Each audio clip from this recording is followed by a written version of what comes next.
The maid of a luxury hotel was accused of stealing a valuable watch. When the millionaire saw her hand trembling, he recognized the scar of the doctor who saved his life 30 years ago. The morning light filtered through the floor-to-ceiling windows of the Belvedere Hotel's presidential suite, casting long shadows across the marble floors. Elizabeth Miller moved methodically through the room, her 75-year-old hands working with practiced efficiency, despite the arthritis that had settled into her joints years ago. There was something dignified about the way she carried herself, back straight, chin slightly lifted, that seemed at odds with her maid's uniform.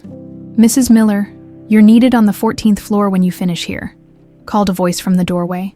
Thomas Wilson, the hotel manager, stood there with his perpetual frown, clipboard in hand. "And make sure this suite is absolutely perfect. The new owner is arriving today." Elizabeth nodded without looking up. "Yes, Mr. Wilson. I'll see to it." As Wilson's footsteps faded down the hallway, Elizabeth allowed herself a small sigh. Rumors had been swirling through the staff for weeks about the Belvedere's new ownership. Anderson Hotels, one of the largest luxury hotel chains in the world, had acquired the property, and the CEO himself was coming to inspect his new acquisition, Anderson. The name still caused a tightness in her chest. Even after all these years, she moved to the bedroom, carefully making the king-sized bed with hospital corners, a habit from another life. As she smoothed the Egyptian cotton sheets, her sleeve rode up, revealing a distinctive half-moon scar on her right hand. Elizabeth paused, running her thumb over the raised tissue. 30 years had passed, but the memory remained as fresh as the day it happened. The squeal of tires on wet pavement, the frantic beeping of hospital monitors, the slick feel of blood on her hands as she worked desperately to save a life. The sound of housekeeping carts and voices in the hallway pulled her back to the present. She had a job to finish, across town, in the sleek midtown offices of Anderson Hotels. Robert Anderson stood at the window of his corner office, watching the Manhattan skyline with an absent expression. At 55, he cut an imposing figure, tall, with silver threading through his dark hair and eyes the color of weathered steel. The Wall Street Journal had once called him ruthlessly efficient, a description he privately felt was fair. He'd built his father's modest hotel chain into an international empire through strategic acquisitions and an unflinching business sense, yet success had never quite filled the nameless emptiness he'd carried since childhood. Robert's hand instinctively went to his neck, fingers finding the St. Luke medal he'd worn since before he could remember. His adoptive mother had told him it was a gift from his birth mother, the only thing she'd left him with. He never took it off, though he couldn't explain why it mattered so much. A knock interrupted his thoughts. "Mr. Anderson, Daniel Carter is here." "Send him in." Daniel Carter entered with the confident stride of someone accustomed to commanding attention. At 50, he was trim and distinguished, with a carefully trimmed beard and calculating eyes that missed nothing. "Robert," he said with a smile that didn't quite reach his eyes, "the Belvedere acquisition files are complete. I've reviewed everything personally." "Good." Robert gestured to a chair. "And the staff transitions. Minimal disruptions. We're keeping most of the current employees. It's part of the Belvedere's charm. The older staff especially gives it that old-world service feel that guests pay a premium for." Robert nodded. He'd built his reputation on preserving what made each property unique while modernizing operations. "And you'll be overseeing the transition personally?" "Absolutely." Daniel's smile tightened almost imperceptibly. "I've waited a long time for this opportunity." What Robert couldn't know was the double meaning behind those words. For Daniel Carter was not who he claimed to be. Behind the expensive suit and polished credentials was Michael Miller, the son Elizabeth had pushed away 30 years ago. He'd spent years methodically working his way into Anderson Hotels, changing his name, his appearance, even his accent, all to get close to the man and the family he believed had destroyed his mother's life. Later that afternoon, Elizabeth was finishing her shift when a commotion near the lobby caught her attention. A procession of black SUVs had pulled up to the entrance, and staff were scurrying to attention. "It's him," whispered Marta, another housekeeper. "The new boss." Elizabeth should have turned away, should have headed to the service elevator and gone home. Instead, something compelled her to move toward the lobby, keeping to the periphery where guests rarely looked. Through the crowd, she caught her first glimpse of Robert Anderson in 30 years. The boy she'd last seen unconscious on an operating table was now a commanding presence, shaking hands with the hotel management team. His face had matured into sharper angles. But those eyes, those were undeniably William's eyes. Elizabeth felt her heart constrict. She pressed her scarred hand against the wall to steady herself. Then Robert turned, surveying the grand lobby with a proprietor's gaze, and for a brief moment, their eyes met across the expanse of marble and crystal chandeliers. Something flickered across his face. Confusion, perhaps, or déjà vu. Before Thomas Wilson recaptured his attention, Elizabeth slipped away, unaware that her life was about to unravel once more. In the presidential suite that evening, Robert unpacked his personal items with methodical precision. The vintage Patek Philippe watch, his adoptive father's prized possession, was placed carefully on the nightstand alongside his St. Luke medal. As he showered away the travel fatigue, the recurring nightmare returned in flashes. Rain-slicked roads, shattering glass, a woman's face blurred behind surgical mask, bloodied hands working with desperate precision, a distinctive half-moon scar. He'd had this dream since the accident that nearly claimed his life 30 years ago. But lately, it had been coming more frequently. Unknown to Robert, Jennifer Anderson, his son's wife and his daughter-in-law, was slipping into his suite using a stolen master key. Her elegant appearance concealed mounting gambling debts and the desperation they'd bred. Her eyes landed on the antique watch, its value well into the millions, a quick solution to her immediate problems. With manicured fingers, she slipped the timepiece into her purse, careful not to disturb anything else. As she turned to leave, she caught a glimpse of a housekeeper's cart outside in the hallway and quickened her pace. The last thing she needed was a witness. Meanwhile, in his temporary office downstairs, Daniel Carter stared at an old photograph hidden in a false compartment of his wallet. A much younger Elizabeth smiled back at him, her arms around a teenage boy. He ran his thumb over her face, hatred and love battling within him. "Soon, Mom," he whispered. "Soon, they'll pay for what they did to you." 3 decades of carefully orchestrated vengeance was finally coming to fruition, and nothing would stop him now. Morning sunlight had barely begun to filter through the floor-to-ceiling curtains of the presidential suite when Robert Anderson realized something was wrong.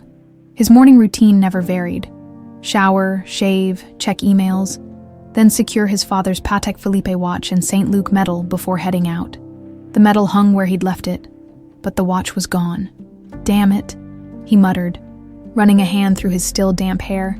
He methodically searched every surface, checking pockets and bags, growing increasingly frustrated. The watch wasn't just valuable, it was irreplaceable, the last gift from his adoptive father before his death. He picked up the phone. Security now. Within minutes, Thomas Wilson was at his door, face already beaded with sweat despite the early hour. "Mr. Anderson, I cannot express how deeply disturbed I am by this situation," Wilson said, his voice strained with barely contained panic. "Nothing like this has ever happened at the Belvedere. I assure you we'll recover your property immediately." "I don't want assurances, Wilson. I want results." Robert's voice was calm but carried an edge that made the manager flinch. "Who had access to my suite yesterday?" Wilson pulled out a tablet, fingers trembling slightly as he scrolled through staff logs. "Just the housekeeping staff, sir. Specifically, Mrs. Miller was assigned to your suite. Get her up here now." Downstairs in the employee locker room, Elizabeth was just beginning her shift, tying back her silver hair and securing her name badge when Wilson burst in, face flushed. "Miller, with me now." His tone drew the attention of every employee in the room. "What's happened?" Elizabeth asked, straightening her uniform. "Just come, Mr. Anderson wants to see you." The walk to the elevator and the ride up to the presidential suite was silent and tense. Elizabeth felt a growing sense of dread. Had Robert somehow recognized her? Had he made the connection? When they entered the suite, Robert was standing by the window, phone in hand. He turned, his gaze intense and searching as it settled on Elizabeth. "Mrs. Miller, is it?" His eyes narrowed slightly, narrowed. "You cleaned this suite yesterday?" "Yes, sir." Elizabeth kept her voice steady, professional. "My watch is missing. A Patek Philippe, extremely valuable, both monetarily and personally." Elizabeth felt the blood drain from her face. "Sir, I assure you—" "Save it," Wilson interrupted. "Mr. Anderson, with your permission, I'd like security to conduct a thorough search." Robert studied Elizabeth's face carefully. There was something familiar about her that he couldn't place. something in the dignified way she held herself despite her obvious distress. "Proceed," he said finally. What followed was a humiliation Elizabeth had never imagined enduring. Wilson insisted the search be conducted in the hotel's main lobby during the morning rush, making a spectacle that would serve as a deterrent to other employees. Security emptied her pockets, searched her purse, and patted her down while guests and co-workers looked on. "Open your hands!" Wilson commanded, his voice carrying across the now silent lobby. Both sides. Elizabeth slowly extended her hands, palms up, then down, as she turned her right hand. Robert, who had been watching from a distance, stepped forward suddenly. His eyes were fixed on the distinctive half-moon scar across her palm.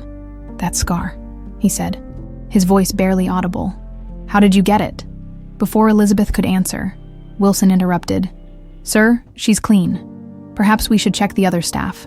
But Robert wasn't listening. A flash of memory. Surgical lights, bloody surgical gloves, hands working frantically, a woman's voice calling for more sutures, hit him with unexpected force. He'd seen that scar before, in his recurring nightmare. "Mr. Anderson." Wilson's voice broke through his thoughts. Robert shook his head slightly. "Continue the investigation, check the surveillance footage, and Mrs. Miller," he hesitated, "you're free to go for now." From across the lobby, Jennifer Anderson watched the scene unfold with calculated concern on her perfectly made-up face. She'd come down for breakfast when the commotion began, and now she approached her father-in-law with practiced sympathy. "Robert, how awful. Was it the watch Uncle James left you?" She touched his arm lightly. "David will be devastated to hear about this. He always admired that piece." Robert nodded absently, his eyes still following Elizabeth as she walked stiffly toward the service area, her head held high despite the whispers that followed her. "Yes, it's unfortunate," he said finally. "Jennifer, have you seen David this morning? He had an early breakfast meeting." "Investment thing." She waved a hand dismissively. "You know David, always working. I'm actually meeting my decorator later about the apartment renovations, since you're generously funding them. Perhaps you'd like to join us." Her smile was dazzling but didn't reach her eyes. "Another time. I have meetings with the transition team today." Robert turned to Wilson. "I want to know more about that housekeeper, her employment history, background, everything." Wilson nodded eagerly. "Of course, sir. I'll have a complete report by this afternoon." In the employee break room, Elizabeth sank onto a plastic chair, her hands trembling slightly. After decades of careful anonymity, to be publicly accused and to have Robert's attention focused directly on her, it was everything she'd feared. "You okay, Liz?" Marta placed a steaming cup of tea in front of her. "That Wilson? He's a real piece of work. We all know you didn't take nothing." "Thank you, Marta." Elizabeth wrapped her hands around the warm mug, trying to still their shaking. "That scar." Marta nodded toward Elizabeth's right hand. The new boss seemed real interested in it. Elizabeth instinctively covered her right hand with her left. Old injury, from another lifetime. Meanwhile, Daniel Carter sat in his temporary office, watching security footage of the lobby incident on his tablet. Seeing his mother publicly humiliated sent a wave of rage through him so intense he had to set the device down.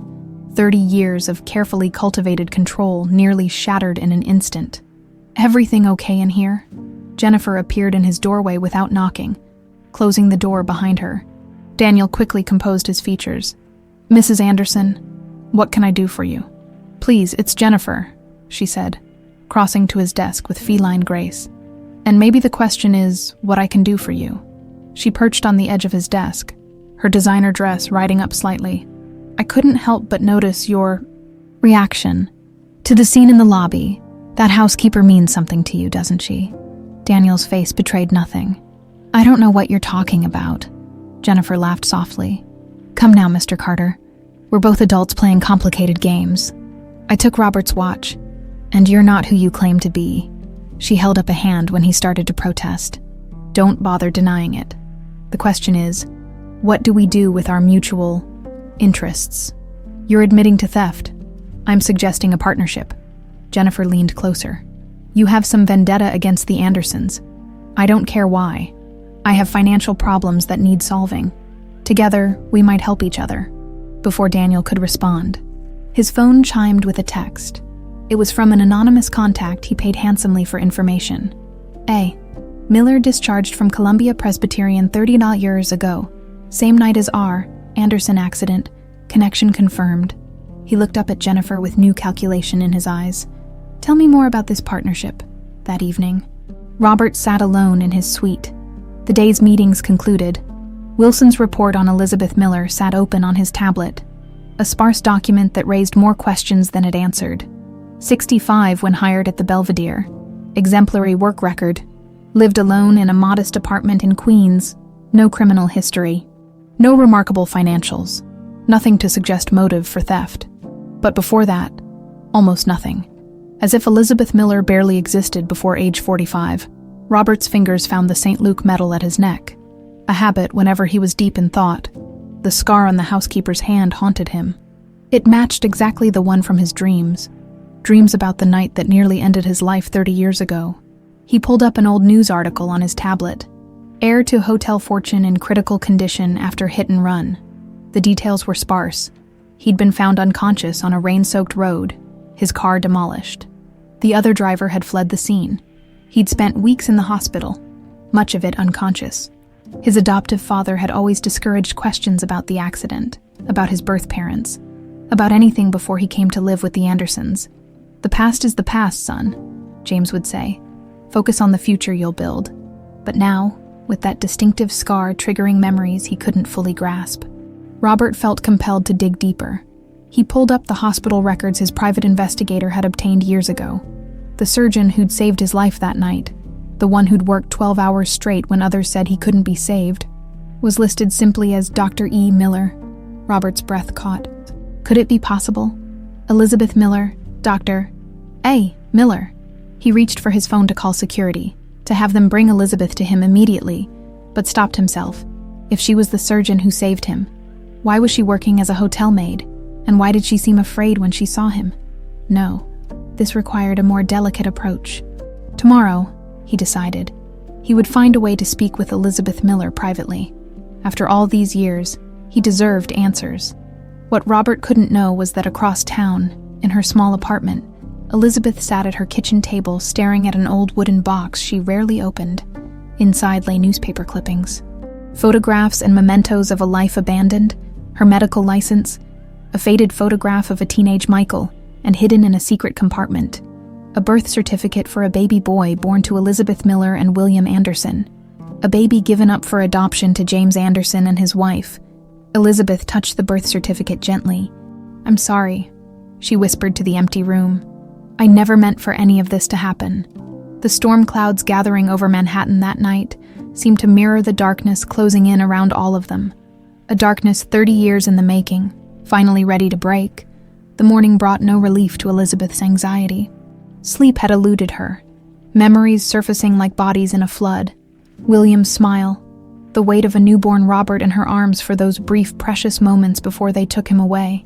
Michael's face contorted with betrayal the night she told him to leave the country and never return.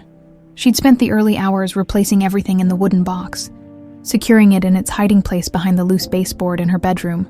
If Robert was starting to make connections, she needed to be prepared for every possibility. Her phone rang, startling her from her thoughts. The Belvedere's number.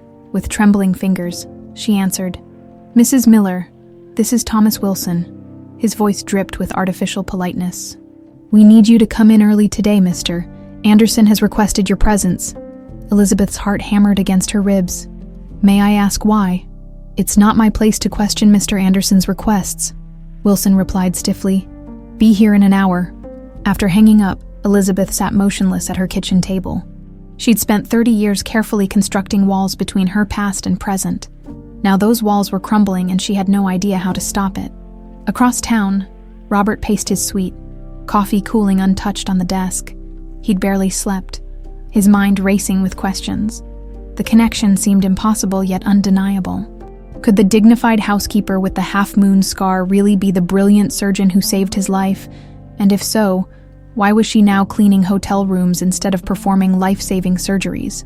A soft knock at the door interrupted his thoughts. "Come in," he called. Jennifer entered, immaculately dressed despite the early hour. "Robert," You look terrible, didn't you sleep? I had things on my mind. He gestured vaguely at the papers spread across the desk. What brings you here so early? Jennifer settled gracefully into an armchair. David's worried about you. This missing watch has you obsessed. She tilted her head slightly. Speaking of which, any progress? Nothing yet. Robert studied his daughter-in-law carefully.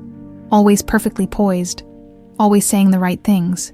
Yet something about Jennifer had never quite rung true to him. Where is David this morning?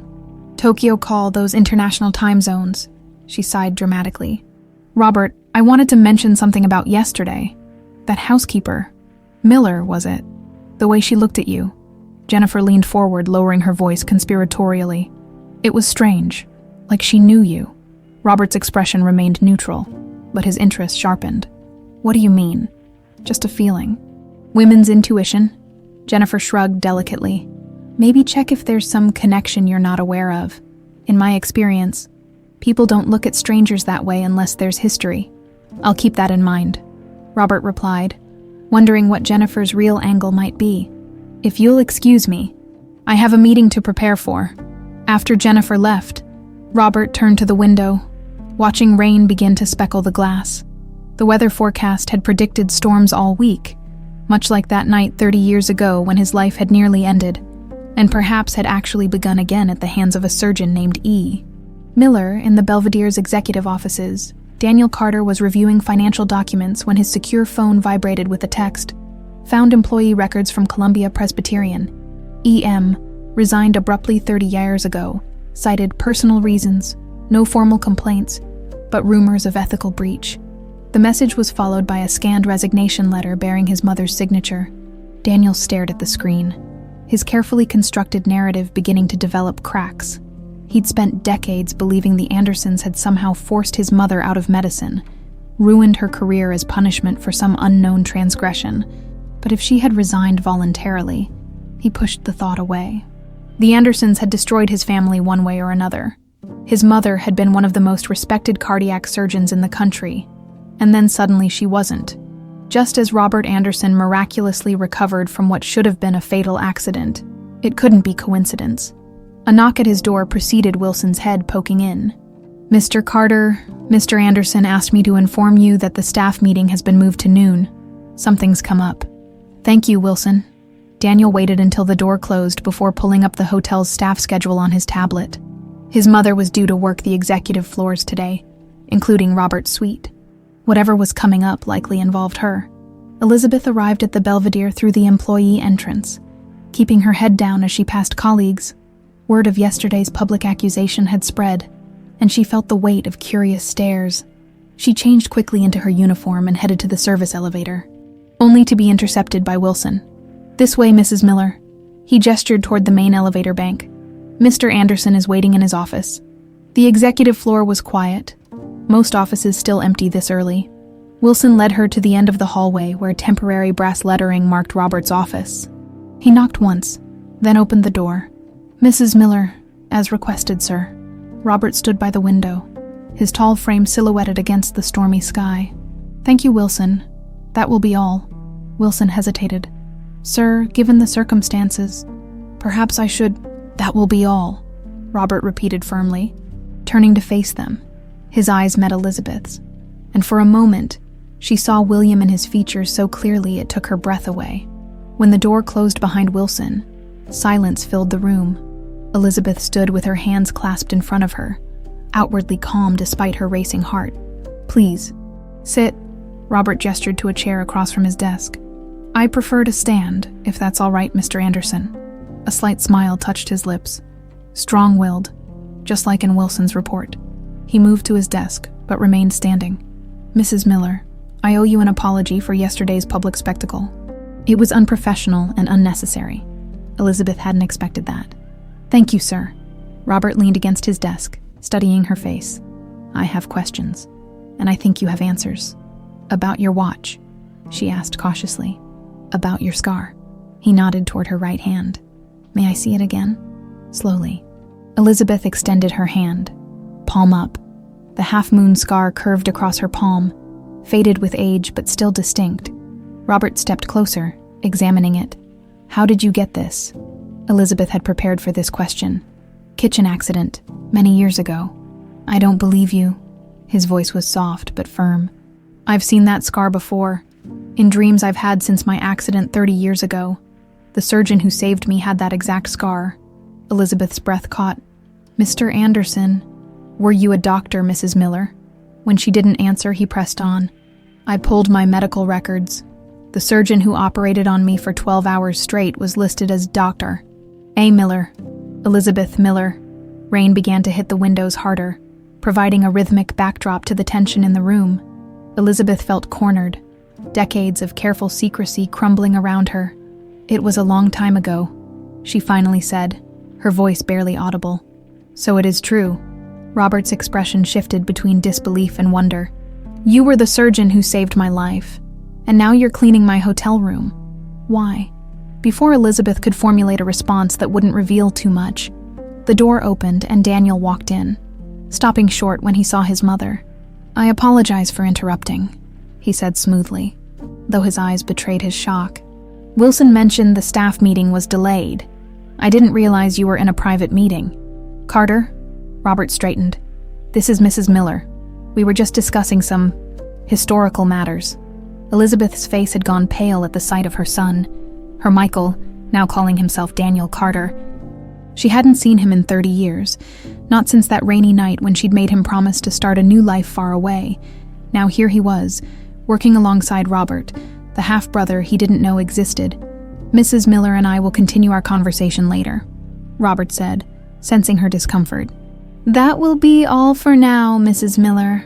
Elizabeth nodded stiffly and turned to leave, careful not to make eye contact with Daniel as she passed him. Her hands were shaking so badly she had to clench them into fists. Once the door closed behind her, Daniel turned to Robert. What was that about? Just following up on the watch investigation. Robert's tone made it clear the subject was closed. Now about the Belvedere financials. As Elizabeth rode the service elevator down, she leaned against the wall, legs weak. Michael, her Michael, was here, using a different name, working directly with Robert. It couldn't be coincidence somehow. He had discovered a connection to the Andersons and had orchestrated this entire situation. The implications terrified her. Michael had always been brilliant but volatile, especially after learning he was adopted as a toddler. The night of the accident, he'd been drinking heavily, devastated by divorce papers from his wife and the discovery of adoption paperwork he'd found while clearing out Elizabeth's old study. She'd never told him about Robert, about his half-brother, about any of it. And now her two sons, one who knew nothing of their connection, and one who likely suspected but didn't know the whole truth, were circling each other like predators, with Elizabeth caught between them. In his office, Daniel closed the door and immediately pulled out his secure phone. Messaging his contact, "Need everything on Elizabeth Miller's history with Columbia Presbyterian and the Andersons. Urgent." The response came almost immediately. "Already working on it, but heads up. Someone else is digging too. Same information, different channels." Daniel frowned. Robert was investigating his mother. Just as she seemed to be hiding something from both of them, whatever secrets Elizabeth Miller had buried 30 years ago were about to come to light.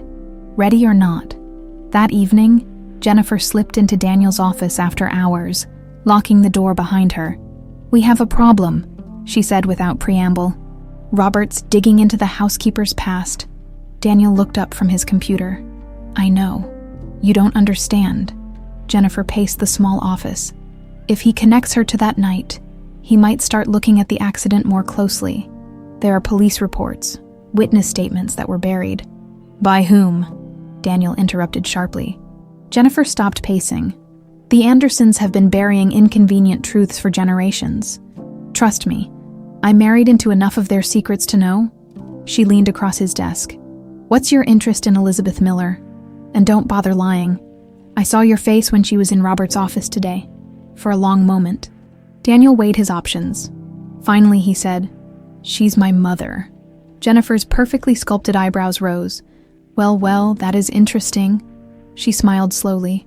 "I think our partnership just got a lot more valuable to both of us." Outside, thunder rumbled as the storm intensified, echoing the turbulence building within the walls of the Belvedere Hotel. A storm 30 years in the making, finally ready to break over all their heads.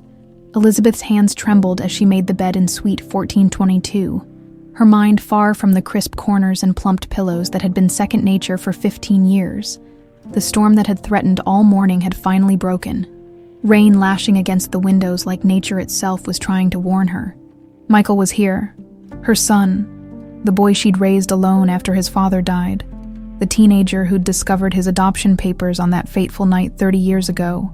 The young man she'd forced to leave the country with a new identity after the accident. Was now calling himself Daniel Carter and working directly with Robert. Her other son, his half-brother, Mrs. Miller. A voice startled her from her thoughts. She turned to find Marta in the doorway. "You okay? You've been making that same bed for 20 minutes." Elizabeth forced a smile. "Just a bit tired today." "Well, take it easy. You're pale as a ghost." Marta's concerned eyes lingered on her. "And don't let what happened yesterday get to you. Nobody believes you took that watch." "Thank you, Marta." After her colleague left, Elizabeth sat heavily on the edge of the freshly made bed, pressing her scarred hand to her chest, where a dull ache had been building all morning. The medication was in her purse in the staff room. But the thought of walking all the way there suddenly seemed overwhelming. Just a moment's rest, she told herself, closing her eyes against a wave of dizziness. Images flashed behind her closed lids. William's face when she told him she was pregnant. The cold eyes of his father as he handed her a check and took her baby. Michael's high school graduation where she'd sat alone. So proud, yet so aware of the empty chair where Robert should have been. The operating room 30 years ago. Blood on her hands. Michael's victim. Her firstborn son. As she fought death itself for 12 desperate hours. The room tilted sideways.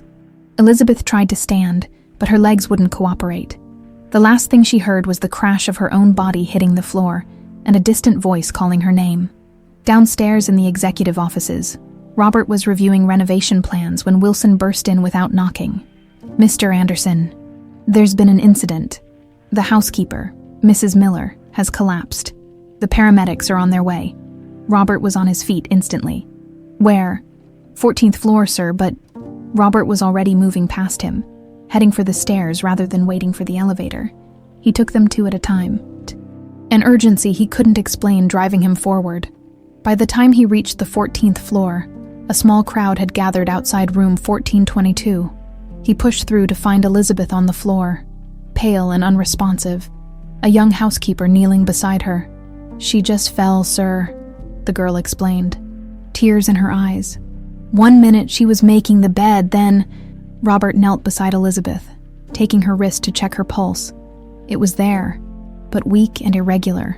Without thinking, he placed his hand over her heart, feeling for the rhythm the way someone with medical training might.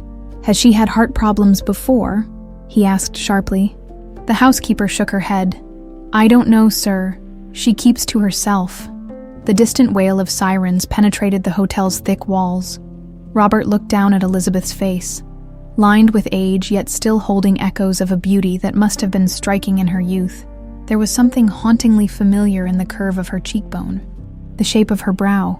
When the paramedics arrived, Robert stepped back to let them work, but found himself saying, "I'm coming with her." "Are you family, sir?" asked one of the paramedics. The question hit him like a physical blow. "No, but I'm responsible for her. She works for me." "Robert." Daniel appeared at his elbow. Having been alerted to the situation, "Let me handle this. You have the meeting with the investors in 30 minutes. Reschedule it," Robert replied, without taking his eyes off Elizabeth, as the paramedics lifted her onto a stretcher. "This is more important." Daniel's jaw tightened imperceptibly. "You don't even know this woman." Something in his tone made Robert glance at him sharply. "What's your interest in the situation, Carter?" "Just trying to keep the company running while you attend to other matters." Daniel's expression was carefully blank, but tension radiated from him. Robert studied him for a moment, then turned away. "I'll be at Columbia Presbyterian if anyone needs me." As the paramedics wheeled Elizabeth toward the service elevator, Robert followed, leaving Daniel standing rigidly among the whispering housekeeping staff. Once they were gone, Daniel pulled out his phone and sent a terse message. "EM, hospitalized at Columbia Presbyterian, RA, accompanying her. Need eyes there ASAP." The response came seconds later. "On it." What about her apartment? Daniel hesitated only a moment before typing, "Get me in, tonight." Across town, Columbia Presbyterian Hospital hadn't changed much in the 30 years since Elizabeth had last walked its halls as doctor. Miller, the same antiseptic smell, the same fluorescent lighting, the same controlled chaos. Only now she was the patient, not the doctor giving orders. Robert sat in the waiting room, his presence causing a stir among the hospital staff. It wasn't every day a billionaire CEO camped out in their emergency department. He'd already called Elizabeth's emergency contact, a former nurse named Margaret Jenkins, who'd promised to come right away, and instructed his assistant to send flowers to Elizabeth's room once she was assigned one. "Mr. Anderson," a middle-aged doctor approached him. "I'm Dr. Patterson. I understand you came in with Elizabeth Miller." Robert stood. "Yes. How is she?" "Stable for now. She's had a cardiac event. Not a full heart attack, but concerning given her age and medical history." The doctor hesitated. "Are you family?" That question again. "No, she works for me, but I'd like to see her if possible." Dr. Patterson seemed about to refuse. Then recognition dawned in his eyes. "Wait, Anderson, as in the Anderson wing of cardiology." Robert nodded. His family had donated generously to the hospital over the years, particularly to cardiac research. "That's right. Well, I suppose we can make an exception." The doctor gestured for Robert to follow him. "She's sedated but stable. We're going to keep her for observation and run some tests." They walked down a corridor to a small private room where Elizabeth lay connected to monitors, an IV in her arm. She looked smaller somehow, vulnerable in a way that stirred something protective in Robert. "I'll give you a few minutes, Doctor," Patterson said, leaving them alone. Robert moved to Elizabeth's bedside, studying her face in repose. The nagging sense of familiarity intensified. Without thinking, he reached out and took her hand, the one with the half-moon scar. "Who are you really?" he whispered. A soft knock at the door made him turn. An elderly nurse with kind eyes and steel-gray hair stood there, concern etched on her face. "Margaret Jenkins," Robert guessed. She nodded, moving to Elizabeth's other side. "Oh, Liz," she murmured, touching her friend's cheek. "I told you to take it easy." "You've known her a long time?" Robert asked. Margaret looked up, really seeing him for the first time, and something like shock passed over her face. "My goodness," she whispered. "You look just like him." "Like who?" Margaret seemed to catch herself. "I'm sorry. You reminded me of someone for a moment." She straightened. "Yes, I've known Elizabeth for over 40 years. We worked together at Columbia Presbyterian." "So she was a doctor," Robert said softly. "A surgeon." Margaret's expression grew cautious. "You know about that." "I've recently discovered that Mrs. Miller was the surgeon who saved my life 30 years ago after a car accident." Robert met her gaze directly. "What I don't understand is why a brilliant surgeon ended up working as a hotel housekeeper, or why she seems afraid of me." For a long moment, Margaret was silent, clearly weighing her words carefully. "It's not my story to tell," she finally said. "But I will say this.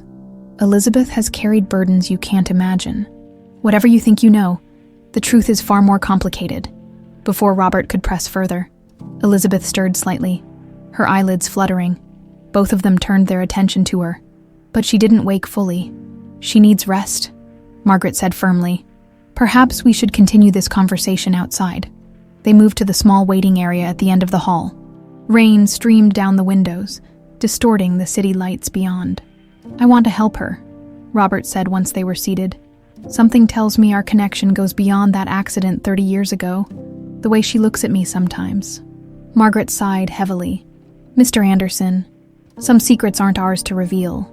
Elizabeth has made choices, difficult, painful choices, that she believed were necessary to protect those she loves, including you." "Me? Why would she need to protect me?"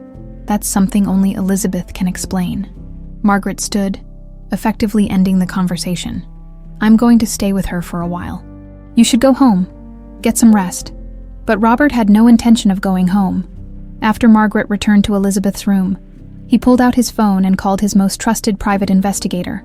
"I need everything you can find on Elizabeth Miller, former cardiac surgeon at Columbia Presbyterian. Focus on her connection to my birth family and the accident 30 years ago. And I need it fast. Across town." Elizabeth's small apartment sat dark and empty, the wooden box with its precious contents still hidden behind the baseboard. But not for long, under cover of the storm. A figure with a lock-picking set made quick work of her front door. Slipping inside with the expertise of someone well-practiced in covert entry, Daniel Carter moved through the apartment silently, methodically searching every potential hiding place. When he found the loose baseboard and the wooden box behind it, his heart raced. Inside were the remnants of his mother's former life, her medical credentials, newspaper clippings about her pioneering surgical techniques, photos of him as a child, and at the bottom, in a hidden compartment he almost missed, a birth certificate and a faded photograph that made his blood run cold. Elizabeth, much younger, cradling a newborn beside her. A man whose features were disturbingly familiar, William Anderson, and written on the back in his mother's handwriting, Robert William Anderson, born 7/14/70. Daniel sank onto the edge of the bed, the photograph trembling in his hands. The truth crashed over him like a physical blow. Robert Anderson wasn't just the son of the family that had ruined his mother's life. Robert was his half-brother. The sound of a key in the lock jolted him back to awareness. Quickly, he replaced everything except the photograph, which he slipped into his pocket before melting into the shadows of the bedroom. Jennifer Anderson stepped into the apartment, closing the door softly behind her. "Daniel," she called in a stage whisper. "Are you here?" He emerged from the bedroom, his face a mask of control despite the turmoil within. "What are you doing here?" "Same as you, I imagine." Her smile was predatory. "Looking for leverage? Did you find anything interesting?" Daniel regarded her coolly. "Nothing relevant to you. Don't be that way." She moved closer, perfume enveloping him. "We're partners, remember? And I brought you something valuable." She pulled a flash drive from her purse. Hospital security footage from the night of Robert's accident. It took some persuasion to get it. "But I think you'll find it illuminating." "How did you get this?" Daniel's eyes narrowed. "Let's just say I've made it my business to understand the Anderson family's secrets. It's a form of insurance in my marriage." She held out the drive. "Take it. Consider it a gesture of good faith." Daniel accepted it warily. "Why are you really helping me?" Jennifer's smile faded. "Because Robert Anderson has controlled my husband's life, and by extension mine, for too long. Because the Anderson fortune should rightfully pass to David, not be squandered on Robert's pet projects and charitable impulses. And because I need an ally who isn't afraid to do what's necessary." A crack of thunder punctuated her words, briefly illuminating the darkness between them. Daniel pocketed the flash drive, acutely aware of the photograph already there. Evidence that everything he'd believed about the Andersons, about his mother, about his own mission of vengeance, might have been built on false premises. "We should go," he said, moving toward the door. "Separately, I'll review what you've brought me and be in touch." After Jennifer left, Daniel lingered a moment longer, looking around the modest apartment his mother had called home for 15 years. On a small table by the window sat a single framed photograph, him at his high school graduation, young and smiling, his mother's arm around his shoulders, both unaware of how their lives would shatter just a few years later. His phone buzzed with a message from his contact at the hospital. "EM, stable, RA, still there, something else." Old nurse recognized him, overheard her say to another nurse, "It's like seeing William Anderson's ghost." Daniel stared at the message, then at the graduation photo. The pieces were coming together into a picture he'd never imagined, one that threatened to unravel not just his plans for revenge, but his entire understanding of his family history. As he slipped out into the stormy night, Daniel knew one thing with certainty: nothing would ever be the same again. The rain had finally stopped by morning, leaving Manhattan glistening under a tentative sun. Jennifer Anderson stood at the window of her Upper East Side penthouse, coffee cooling in her hand as she mentally rehearsed her next moves. The Patek Philippe watch lay hidden in a secret compartment of her jewelry box. Valuable collateral, but increasingly dangerous to possess. Her phone chimed with a text from one of her creditors. "Payment due today, no extensions." Jennifer cursed softly. Gambling debts to ordinary casinos could be managed. But owing money to the private high-stakes games run by Vincent Moretti was another matter entirely. Moretti didn't send threatening letters. He sent people who broke things. Starting with Fingers, The bedroom door opened and David Anderson emerged, already dressed in a perfectly tailored suit at 35. He had his adoptive father's height, but none of Robert's intensity or drive. Jennifer had married him for the Anderson name and fortune, only to discover that Robert maintained iron control over the family purse strings. "You were out late last night," David commented, adjusting his cufflinks. Jennifer offered her practiced smile. "Charity committee meeting. You know how these society women love to talk." David studied her for a moment. Though not as shrewd as his father, he wasn't a fool. "The foundation called yesterday.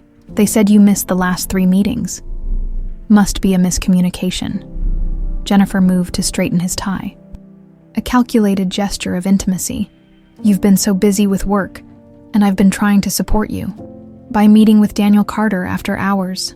David's voice remained calm, but his eyes had hardened. "Security saw you entering his office last night." Jennifer's mind raced through possible explanations. "Robert asked me to discuss the renovation budget with him. He thought Daniel might listen to family instead of seeing it as executive interference. Funny. When I mentioned that meeting to Robert this morning, he had no idea what I was talking about." Jennifer's mask slipped momentarily before she recovered. "Your father has been distracted with this watch business and that housekeeper. Perhaps he forgot." "Perhaps."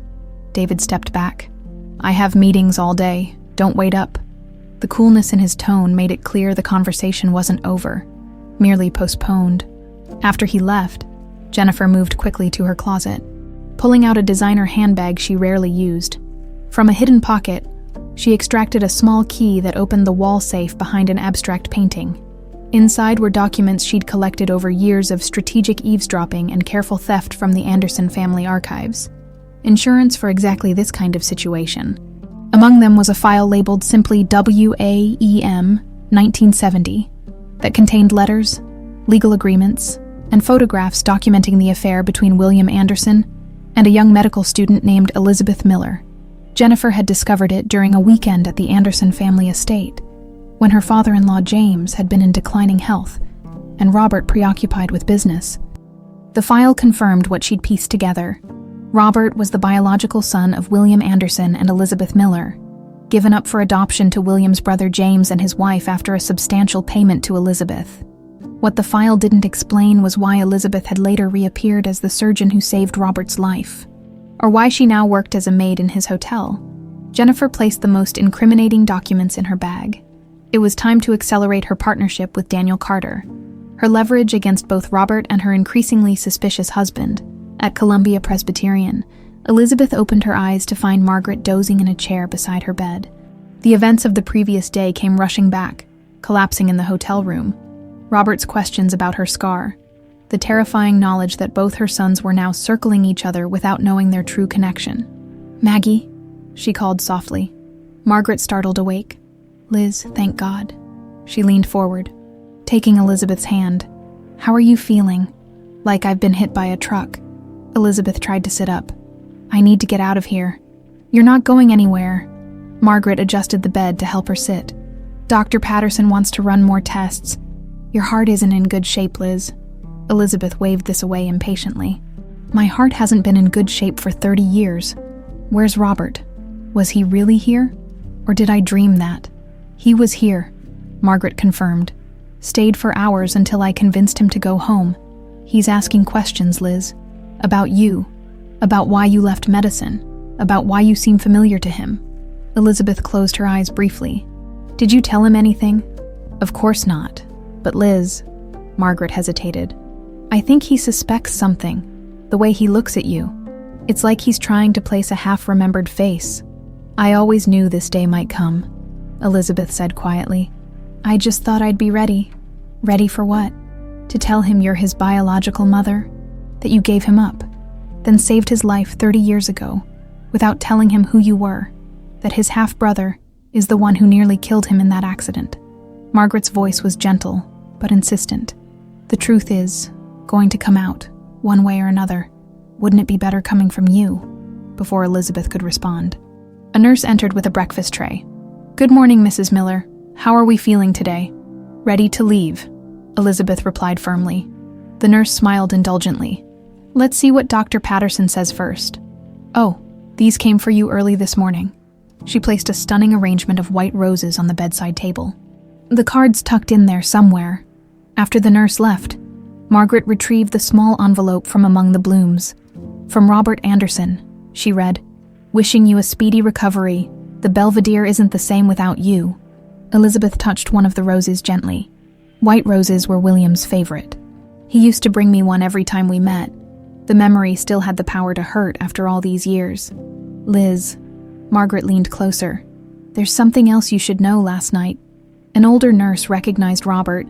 I overheard her telling another nurse he was the spitting image of William Anderson. "Word will spread." Elizabeth's hand fell from the roses. "Then I need to leave now. You can't just check yourself out after a cardiac event. Be reasonable." "I've never had that luxury, Maggie." Elizabeth's voice was steel beneath the fatigue. "If I don't get to Michael first, there's no telling what might happen." Meanwhile, Daniel sat in his hotel suite.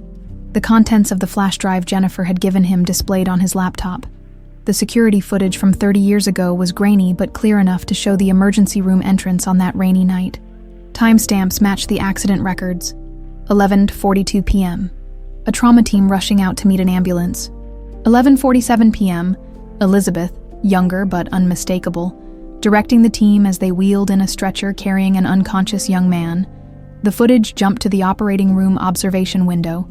Elizabeth working frantically, her team responding to her rapid-fire commands. Blood everywhere at one point.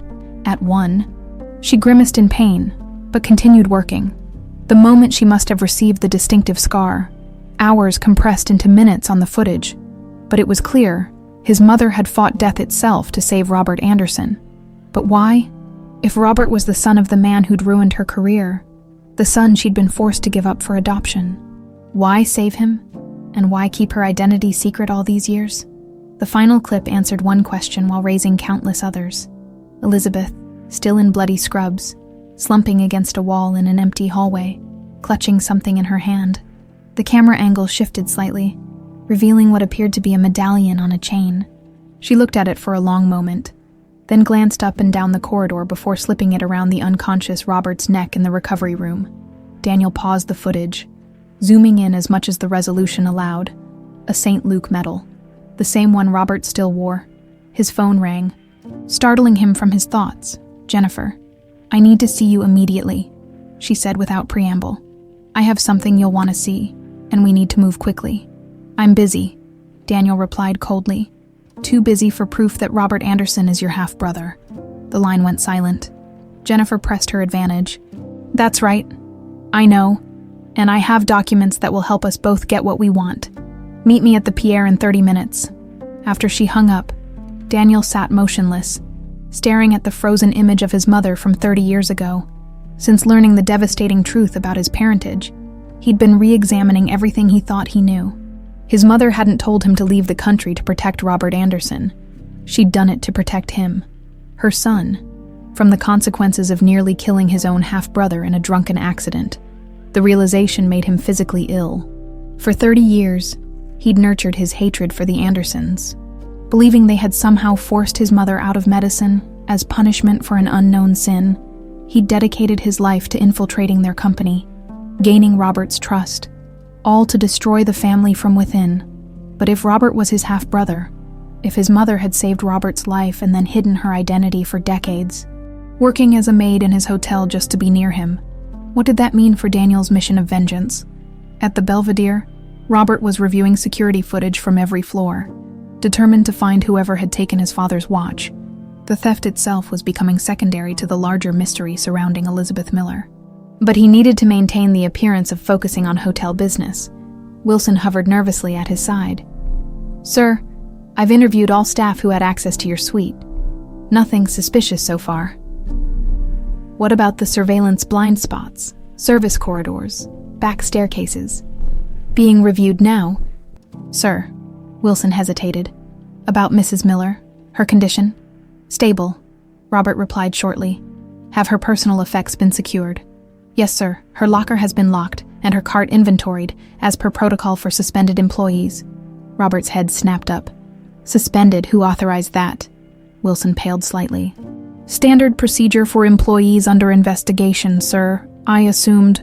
"You assumed incorrectly," Robert's voice was dangerously calm. "Reinstate Mrs. Miller immediately, and prepare guest suite 2010 for her use upon release from the hospital. She'll need time to recuperate before returning to work." "A guest suite? For a housekeeper?" Wilson couldn't hide his shock. "Is there a problem, Wilson?" "No, sir, of course not." After Wilson scurried away, Robert returned to his temporary office, closing the door behind him. On his desk lay a slim folder, the preliminary report from his investigator. It contained nothing he didn't already know. Elizabeth Miller, former cardiac surgeon, had resigned from Columbia Presbyterian 30 years ago, citing personal reasons, no professional complaints, no malpractice suits, just a brilliant career abruptly abandoned. What the report didn't explain was why she had chosen to work at the Belvedere specifically, or why she seemed both drawn to and terrified of Robert himself. Something was missing, a crucial piece of the puzzle that would make everything else make sense. His phone rang. The hospital. "Mr. Anderson, this is Dr. Patterson. I thought you should know Mrs. Miller is insisting on checking herself out against medical advice. Given her condition, I'm concerned, but legally I can't stop her." Robert stood immediately. "I'm on my way." Across town at the Belvedere Hotel, Jennifer and Daniel sat in a secluded corner of the bar, documents spread between them. "These prove it," Jennifer said, tapping a yellowed legal agreement. "William Anderson, Robert's biological father, paid Elizabeth Miller a substantial sum to give up her baby for adoption to his brother James. Your mother used that money to finish medical school." Daniel stared at the signature at the bottom of the page, his mother's handwriting, dated 9 months before Robert's birth. "Where did you get these?" "The Anderson family keeps meticulous records of their dirty little secrets." Jennifer's smile was cold. "I found these years ago while snooping through James Anderson's study during a family weekend. Insurance policy, you might say. And what do you want in exchange for these?" Daniel's voice was carefully neutral. Jennifer leaned forward. "Your help taking control of Anderson Hotels with these documents, we can threaten to expose the fact that Robert isn't a real Anderson by blood. He's the illegitimate son of William, not James. The board is traditional enough that it would create chaos, potentially opening the door for David to take control. And why would I help put your husband in charge? Because I can manage David. And because I'll make sure you get a significant payout, enough to disappear comfortably if that's what you want." Jennifer studied him. "But I think what you really want is to hurt Robert. These documents give you that power." Daniel gathered the papers, his expression unreadable. "I need time to think." "Don't take too long." Jennifer's voice hardened. "I have debts that won't wait, and neither will I." After she left, Daniel ordered a scotch and sat alone, turning over the pieces of a puzzle that was reshaping his entire life. His mother had given up one son for money, then saved his life 3 decades later without revealing her identity. She'd sent her other son away after he nearly killed his own half-brother in an accident.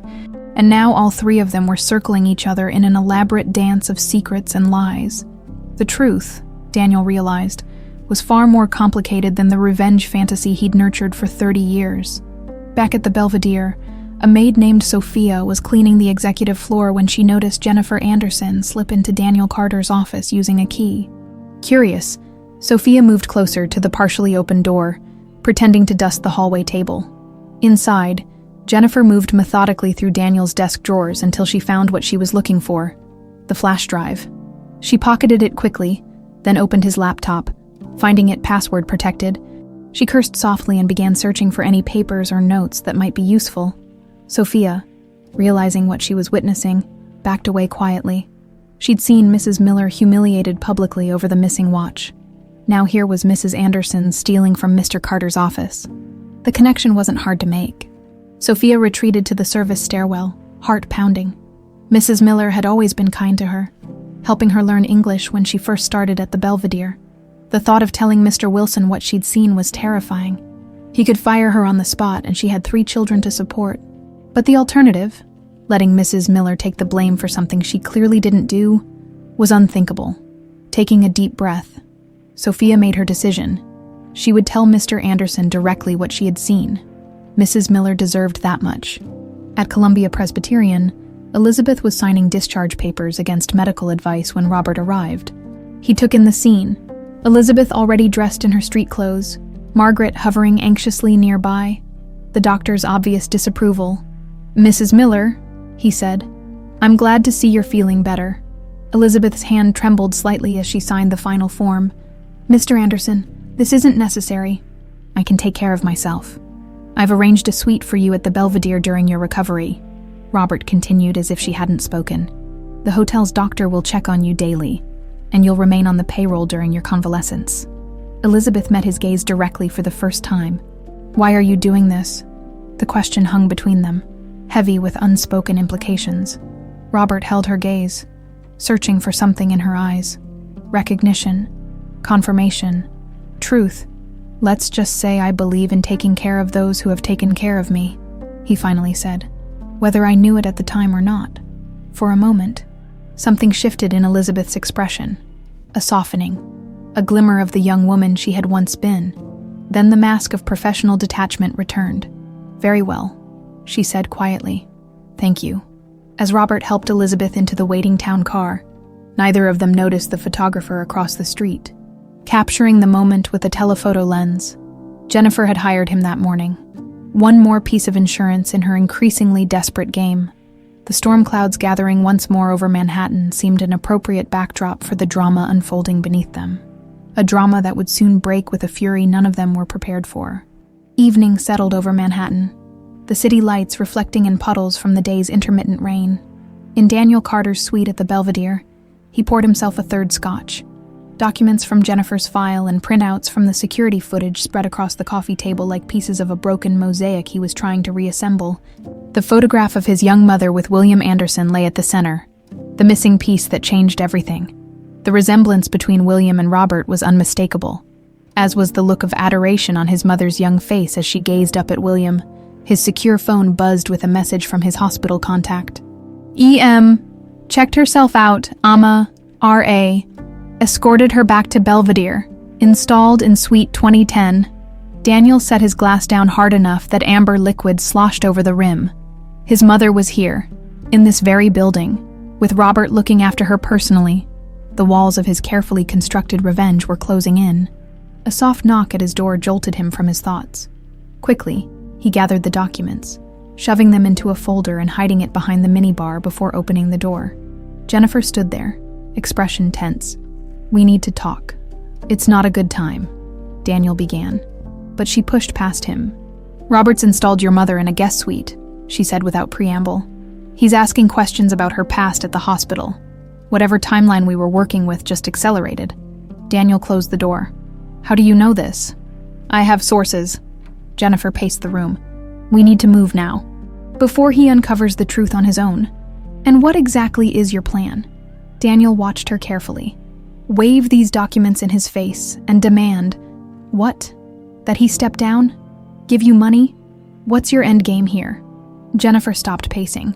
"My end game is survival, Daniel. I owe people, dangerous people, a lot of money. Money I don't have because Robert keeps David on a short leash financially." Her composure cracked slightly. "I need leverage to force Robert to transfer control of the company to David, who will be much more generous with the family fortune. And if I refuse to help you," her smile was cold, "then I go to Robert myself with what I know about you.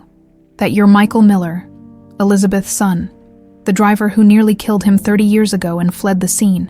That you've infiltrated his company under a false identity to exact some misguided revenge." She moved closer. "How do you think he'll react to that?" The threat hung in the air between them. Daniel knew she was desperate enough to follow through. "Fine," he said finally, "but we do this my way. No confronting Robert directly yet. I need to speak with my mother first." Jennifer's eyes narrowed. "Why? So you can warn her, give her time to disappear again. Because if we're going to blow up all our lives, I at least want to understand why she did what she did." Daniel's voice hardened. "That's my condition. Take it or leave it." After a tense moment, Jennifer nodded. "You have until tomorrow night. Then I go to Robert myself." As she turned to leave, Daniel added, "If you're working with me, I expect honesty. Did you take Anderson's watch?" Jennifer paused at the door. "Insurance," she said without turning around. "I needed leverage. I never expected him to publicly accuse your mother." After she left, Daniel poured another drink, his mind racing. He needed answers from his mother, but the thought of facing her after 30 years of silence and the revelations of the past few days was almost unbearable. The hatred he'd nurtured for the Andersons, the fuel that had driven him for decades, was being replaced by confusion and a growing sense that he'd been pursuing the wrong target all along. The next morning, Sofia Martinez nervously approached the executive offices, rehearsing what she would say to Mr. Anderson. She'd tried the previous evening, but he hadn't returned to the hotel after escorting Mrs. Miller from the hospital. "Sophia, you needed to see me." Robert looked up from his desk as Wilson showed her in, clearly puzzled by the request from a housekeeper. "Yes, Mr. Anderson, thank you for seeing me." Sophia twisted her hands anxiously. "It's about the missing watch." Robert's attention sharpened. "Go on." "Yesterday I saw Mrs. Anderson in Mr. Carter's office when he wasn't there. She was searching through his desk and took something. A small drive." Sophia spoke quickly, afraid she would lose her nerve. "And the day your watch disappeared. I saw her coming from your suite when you were in a meeting. I didn't think anything of it then. But after seeing her take things from Mr. Carter's office," Robert's expression remained neutral, but his eyes had hardened. "You're sure about this?" Sophia nodded. "Mrs. Miller is a good person. She helped me when I first came here. With my English, with finding a doctor when my son was sick. She wouldn't steal." "Thank you, Sophia." Robert's tone was gentle. "You did the right thing coming to me directly." After she left, Robert sat motionless, processing this new information. Jennifer had taken his watch, that fit her pattern of financial desperation he'd been tracking through her credit card statements, and unusual withdrawals from accounts she shared with David. But what was she doing in Daniel's office? What connection did those two have? His intercom buzzed. "Mr. Anderson, there's a Margaret Jenkins here to see you. She says it's about Elizabeth Miller." "Send her in." Margaret entered, her expression grave. "Mr. Anderson, thank you for seeing me without an appointment. You're here about Elizabeth," Robert said, gesturing for her to sit. "How is she?" "Physically stable, but..." Margaret hesitated. "I'm worried about her mental state. She's afraid, Mr. Anderson. More afraid than I've seen her in 30 years. "Afraid of what?" "Not what. Who?" Margaret met his gaze steadily. "She's afraid of what might happen when you and Michael finally learn the truth about each other." Robert went very still. "Michael, her son." Margaret watched his reaction carefully. "The son she raised alone after you were..." She stopped abruptly, realizing she'd said too much. "After I was what, Miss Jenkins?" Robert's voice was dangerously quiet. Margaret sighed deeply. "That's not my story to tell, but I will say this. Elizabeth has sacrificed everything to protect both her children. Everything. Her career, her reputation, her future. And now it's all coming apart because you bought this hotel. Both her children." Robert repeated slowly. A suspicion that had been forming in his mind suddenly crystallized. "Miss Jenkins, is Daniel Carter actually Michael Miller?" The shock on Margaret's face was answer enough. "How did you..." "It was just a theory until now." Robert stood, moving to the window. "It explains his inexplicable interest in Elizabeth, his strange reaction when he saw her in my office." He turned back to Margaret. "But it doesn't explain why Elizabeth gave up medicine to work as a maid in my hotel, or why Daniel, Michael, seems to hate me when we've never met before." Margaret rose, gathering her purse. "Ask Elizabeth those questions, Mr. Anderson. And when you do, remember that every choice she made out of love." She headed for the door, then paused. "One more thing. Check the St. Luke medal you wear. Check it closely." After she left, Robert's hand went to the medallion he'd worn since childhood, the one his adoptive mother told him came from his birth mother. He'd never examined it carefully, seeing it more as a good luck charm than anything significant. Now, with trembling fingers, he removed it from around his neck for the first time in decades. It was tarnished with age, the image of St. Luke worn smooth from years of handling. He turned it over, looking for anything unusual. The edge seemed thicker than it should be. Carefully, he pressed his thumbnail along the seam and felt something give. The back of the medallion was actually a tiny locket, designed to hold a small paper or photograph. Inside was a folded slip of paper, yellowed with age. Written in a delicate script were the words, "The truth will set you free, my son. E.M. Elizabeth Miller, his birth mother." Robert sat heavily in his chair. the medallion clutched in his fist, as 30 years of dreams and inexplicable feelings of connection suddenly made terrible, beautiful sense. In Suite 2010, Elizabeth sat by the window, watching the city below. The luxury of the room, with its king-sized bed, marble bathroom, and panoramic views, was a stark contrast to her modest apartment. But physically comfortable as it was, she felt like a prisoner awaiting execution. A knock at the door startled her. Expecting hotel staff, she was shocked to see Daniel standing there, his expression unreadable. "Michael," she whispered, using the name she'd given him at birth. "It's Daniel now," he corrected coldly. "May I come in?" Elizabeth stepped back, allowing him to enter. Neither spoke as he paced the suite, taking in the opulent surroundings. "Quite an upgrade from cleaning these rooms," he finally said. "Michael. Daniel." Elizabeth struggled to find words. "I never expected to see you again. That was the plan, wasn't it?" His voice was controlled, but anger simmered beneath the surface. "Send me away with a new identity. Make me believe I was protecting you, when really you were protecting him. Him, my half-brother, Robert Anderson." Daniel pulled the photograph from his pocket, laying it on the coffee table between them. "Your firstborn son." The color drained from Elizabeth's face. "Where did you get that?"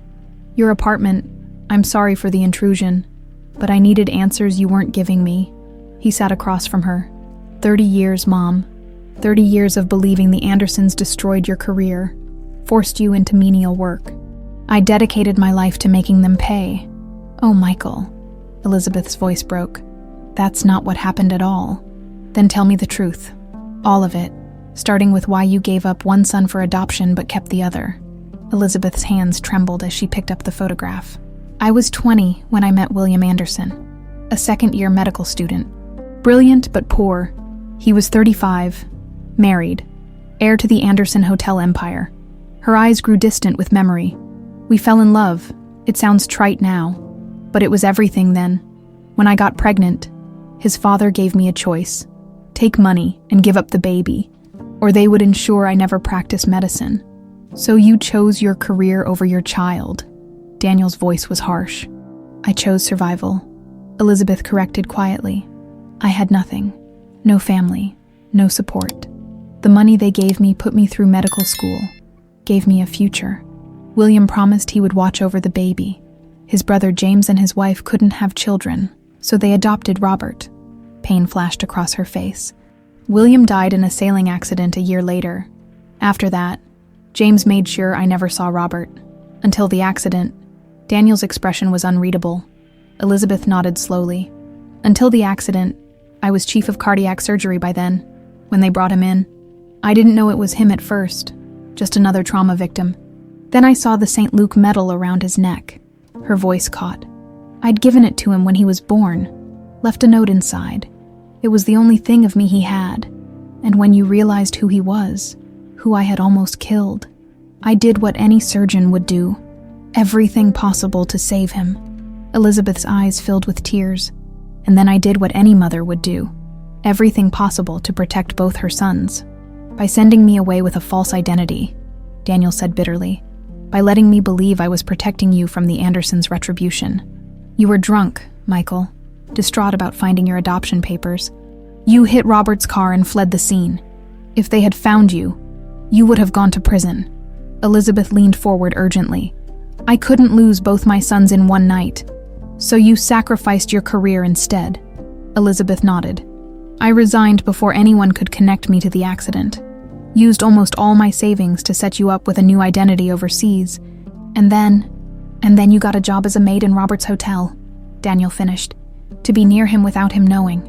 To watch over him," Elizabeth corrected softly. "From a distance.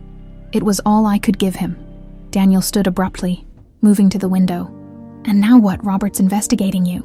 Jennifer Anderson is threatening to expose everything unless I help her take control of the company." He turned to face his mother. "The truth is going to come out one way or another." "Jennifer?" Elizabeth looked confused. "What does she have to do with this?" "She took Robert's watch as leverage. She has documents about your relationship with William, the adoption, everything." Daniel ran a hand through his hair. "She's desperate, in debt to some dangerous people. wants control of the Anderson fortune through her husband. Elizabeth absorbed this in silence. Finally, she said, "If the truth is going to come out, it should come from me. Both my sons deserve that much." Before Daniel could respond, his phone buzzed with a text from Jennifer. "Meeting moved up. My office 1 hour. Bring the documents or I go to Robert alone." He showed the message to Elizabeth, whose expression hardened with resolve. "It's time to end this," she said. Rising, all of it, across the hotel, in the executive suite, Robert was on the phone with his investigator. "I need everything you can find on Daniel Carter. Real name Michael Miller. Focus on the night of my accident 30 years ago." He paused, staring at the medallion on his desk. "And get me the police report from that night. The complete, unredacted version." As he hung up, there was a knock at his door. Wilson entered, looking anxious as usual. "Sir, Mrs. Anderson is asking to see you. She says it's urgent." Robert's expression hardened. "Send her in." Jennifer swept in, the picture of elegant concern. "Robert, I've been so worried. This obsession with the housekeeper? Save it." Robert interrupted coldly. "I know you took my watch, Jennifer." She froze momentarily before recovering. "That's absurd. Why would I? You were seen coming from my suite when I was in meetings, and later taking something from Daniel Carter's office. Return the watch, and we can discuss this privately, as family. Otherwise, I'll have hotel security search your suite right now." Jennifer's composure cracked. "You wouldn't dare. Think of the scandal. Try me." Robert's voice was ice. For a long moment, they stared at each other in silent confrontation. Then Jennifer reached into her purse and pulled out the Patek Philippe, placing it on the desk between them. "Fine. You have your precious watch back, but this isn't over." Her voice dropped to a dangerous whisper. "You think you know everything, don't you? The great Robert Anderson, built on lies from the beginning." "What are you talking about?" Jennifer smiled coldly. "Ask your housekeeper about William Anderson. Ask her why she gave up one son but kept the other. Ask her why Michael Miller disappeared after nearly killing you 30 years ago." The color drained from Robert's face. "Get out." "With pleasure." Jennifer moved to the door. "But this conversation isn't over. Not by a long shot." After she left, Robert stared at the watch on his desk. The last gift from the man he'd believed was his father. Everything he thought he knew about himself, his family, his life, was unraveling with breathtaking speed. His intercom buzzed. "Mr. Anderson, Elizabeth Miller is here to see you." "She says it's urgent." Robert took a deep breath, steeling himself for whatever came next. "Send her in." The door opened, and Elizabeth entered, looking frail but determined. Behind her, surprisingly, was Daniel Carter. "Mr. Anderson," Elizabeth said formally, "there are things you need to know. Things I should have told you long ago." Robert gestured to the chairs across from his desk. "I believe you're right, Mrs. Miller." He reached for the St. Luke medallion, holding it up between them. "Or should I call you Mother?" For a moment, the only sound in the room was the soft patter of rain against the windows as another storm swept over Manhattan. Elizabeth stared at the medallion dangling from Robert's fingers, her face a canvas of complex emotions. Relief, fear, sorrow, and something deeper. A mother's love, buried for decades but never extinguished. "You found it," she whispered. "The note inside?" Robert nodded, his expression unreadable. "The truth will set you free, my son." He set the medallion on the desk between them. "I've worn this my entire life, never knowing it contained the answer to the question that's haunted me since childhood. Who am I really?" Daniel stood rigidly by the door, watching the interaction between the mother who had raised him and the half-brother he'd spent years plotting against. The surreal nature of the moment wasn't lost on him. Three strangers connected by blood and tragedy, finally facing each other with the truth laid bare. Elizabeth lowered herself slowly into one of the chairs, her hands clasped tightly in her lap to hide their trembling. "I don't know where to begin." "The beginning would be appropriate," Robert said, his voice controlled but strained. "William Anderson was my biological father." "Yes." Elizabeth met his gaze directly for the first time. "I was a second-year medical student when we met. He was funding a research program I was part of. She hesitated. "We fell in love, despite the complications. When I became pregnant, his father intervened. The choice was simple: Give up the baby and take enough money to finish medical school, or refuse and have my career destroyed before it began.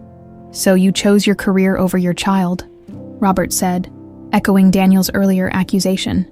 I chose the only path that gave both of us a future. Elizabeth's voice strengthened. William promised you would be well cared for by his brother James, that one day, when the time was right, he would tell you the truth. But William died, Robert filled in. Sailing accident, if I remember the family history correctly. Elizabeth nodded. After that, James made it clear I was to stay away. The money I'd received came with legal documents. A gag order, essentially. If I ever tried to contact you, I would have to return every penny, plus interest. I would have lost everything. My medical license, my reputation, everything I'd worked for. So you stayed away, Robert stated flatly. Until the accident. Elizabeth glanced at Daniel, who had moved to stand by the window, his back to them. 30 years ago, my son, Michael, discovered his adoption papers. He was already struggling with a failing marriage, drinking too much that night in the rain, driving recklessly. Her voice faltered. He hit my car, Robert finished, his gaze shifting to Daniel's back, and fled the scene, leaving me to die. Daniel turned sharply. I didn't know who you were. I was drunk, panicked. His voice was rough with suppressed emotion. I've spent 30 years hating the Andersons for what I thought they did to my mother I never knew. He trailed off, unable to finish. You never knew I was your half-brother, Robert completed the thought. The son your mother gave away. Elizabeth rose unsteadily. When they brought you into the ER that night, I didn't recognize you at first. You were just another trauma victim. Then I saw the St. Luke medal. I knew immediately who you were. But by then, I was already fighting to save your life. And you did. Robert's tone softened slightly. 12 hours of surgery, a cut on your hand that left that distinctive scar. Elizabeth touched her scarred palm reflexively. Afterward, when you were stable, I realized the implications. If anyone discovered Michael was the hit-and-run driver, he would go to prison. If anyone connected me to you, questions would be asked that could destroy us all. So you resigned, Robert said, gave up your career, sent Michael away with a new identity, and let everyone believe he had died abroad, Elizabeth confirmed. It was the only way to protect both my sons. And then you became a maid in my hotel, Robert said, the pieces finally falling into place. To be near me without my knowing. To watch over you, Elizabeth corrected gently. From a distance. It was all I could give you. A heavy silence fell over the room. Outside, lightning flashed, momentarily illuminating the darkening sky. The storm was intensifying, mirroring the emotional turbulence within. Finally, Robert spoke. Why now? After 30 years of silence, why come forward today? Daniel moved from the window. Jennifer Anderson. She discovered documents about your birth, about the accident. She's using them as leverage to try to gain control of the company through her husband. Jennifer. Robert's expression hardened. I should have known. She returned my watch just before you arrived, after I confronted her with evidence she'd taken it.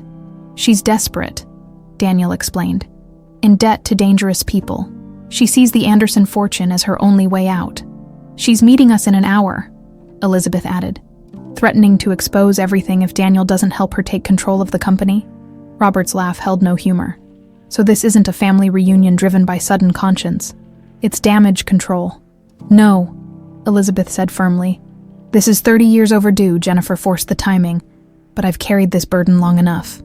She leaned forward, her eyes holding Robert's. You deserve to know the truth. Both of you did. Robert stood abruptly, turning to the rain-streaked windows. The St. Luke medal lay on the desk between them, a physical manifestation of the secret that had connected and divided them for decades. My entire life has been built on a lie, he said quietly. The man I called father, James, was actually my uncle. The woman who raised me wasn't my mother. My real mother has been cleaning my hotel rooms. And the hit-and-run driver who nearly killed me is actually my half-brother who's been working alongside me for months. Robert, Elizabeth began, but he held up a hand. I need time to process this. He turned back to face them.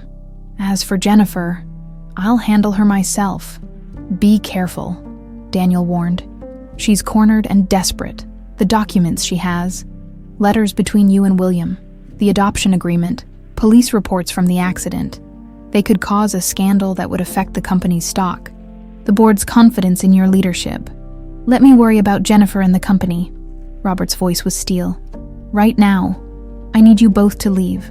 We'll continue this conversation when I've had time to think. Elizabeth rose shakily. Robert, please understand. Every choice I made was to protect both of you. That may be, Robert replied, his voice softening slightly. But understanding will take time. As Elizabeth and Daniel moved toward the door, Robert added, Daniel, or should I call you Michael? Daniel paused. I've been Daniel Carter so long, I barely remember being Michael Miller. Well, Daniel, consider yourself on administrative leave until further notice. Whatever happens with Jennifer, our professional relationship will need reevaluation. After they left, Robert sank into his chair, physically and emotionally drained. The medallion caught his eye, the tangible link to a mother he'd never known he had. With careful fingers, he refolded the yellowed note and returned it to its hiding place, then slipped the chain back around his neck. His phone rang. The investigator with information on Daniel Carter's true identity and the accident from 30 years ago. Send everything to my secure email, Robert instructed, and find out everything you can about Jennifer Anderson's financial situation. Debts, loans, unusual payments. I need it within the hour. Across the hotel, Jennifer paced her suite, anxiety mounting with each passing minute. Her contact at the bank had called. Moretti's associates would be expecting payment by midnight. The watch had been her insurance policy, and now Robert had it back. The documents were her only remaining leverage, but Daniel was proving less cooperative than she'd hoped. Her phone rang. David, where are you? He demanded without preamble. We need to talk. I'm busy, Jennifer replied curtly. Can it wait? No, it can't. David's voice was uncharacteristically hard. The bank called me about unusual withdrawals from our joint account, and Vincent Moretti's associates paid me a visit at the office. Something about outstanding debts. Jennifer froze. David, I can explain. Save it. He cut her off. I'm done with the lies. Either you meet me in the hotel bar in 30 minutes to explain everything, or I'm going directly to my father. Your choice. The line went dead. Jennifer stared at her phone, panic rising. Everything was falling apart. Daniel hadn't responded to her text. David knew about her gambling debts. Robert had recovered his watch. She needed a new plan. Immediately, with trembling fingers, she dialed another number. It's Jennifer Anderson. I need to see you right away. It's urgent. In Suite 2010, Elizabeth sat on the edge of the bed, emotionally exhausted. Daniel stood by the window, watching the storm intensify over the city. What now? He asked quietly. Now we wait, Elizabeth replied. Robert needs time. It's a lot to absorb. He hates us, Daniel said flatly. No, Elizabeth shook her head. He's hurt, confused, angry, but hate requires indifference, and Robert is anything but indifferent. She studied her son's profile, so like his father's. What about you? Do you still hate the Andersons? Still want revenge? Daniel was silent for a long moment. I spent 30 years building a life around that hatred. Now I discover my target is my half-brother, the victim of my own recklessness. He turned to face her. I don't know what I feel anymore. Forgiveness takes time, Elizabeth said gently. For all of us. Jennifer won't wait for forgiveness, Daniel reminded her. She expects me at her office in 30 minutes with those documents. Then you should go, Elizabeth said. Keep her contained until Robert decides how to handle her. Daniel hesitated. And you? I'll be here. Elizabeth managed a tired smile. I've waited 30 years for this day. A few more hours won't matter. After Daniel left, Elizabeth moved slowly to the bathroom, splashing cold water on her face. The woman in the mirror looked every one of her 75 years today, the weight of decades of secrets etched in the lines around her eyes and mouth.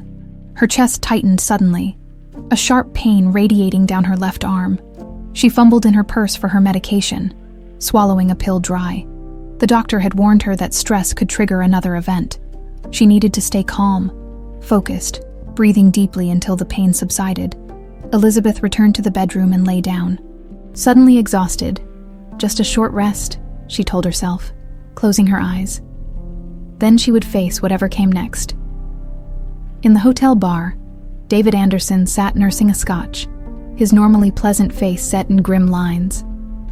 At 35, he had lived his entire life in Robert's shadow, the adopted son who could never quite measure up to his father's expectations. Jennifer, with her beauty and social connections, had seemed like his path to independence, to respect. Instead, she had enmeshed them in secrets and lies he was only beginning to uncover. When Jennifer arrived, her usual confident stride was missing. She slid into the booth across from him, immediately reaching for his drink and draining it. "That bad?" David remarked coldly. "David, I can explain everything," Jennifer began, her voice low and urgent. "I made some mistakes, got in over my head, but I have a plan to fix it all. By stealing my father's watch, by meeting secretly with his CFO, by borrowing from Vincent Moretti." David's voice rose slightly. "Do you have any idea how dangerous that man is?" "I was trying to protect you," Jennifer insisted. "Robert keeps you on a leash financially. The company should be yours. You're his son. I was just trying to secure what should rightfully be ours." David stared at her with new eyes.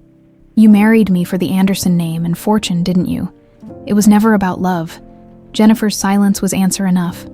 David signaled the bartender for another drink. "What's your plan?" he finally asked.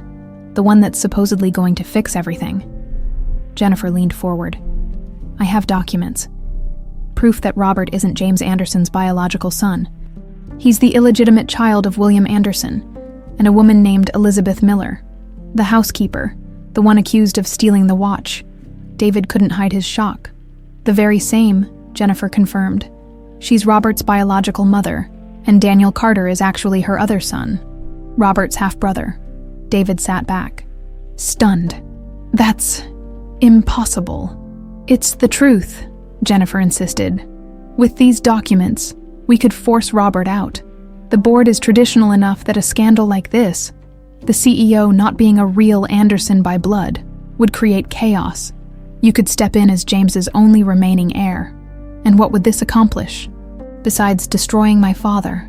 David's voice was quiet but intense. "It would put us in control," Jennifer said, as if it were obvious.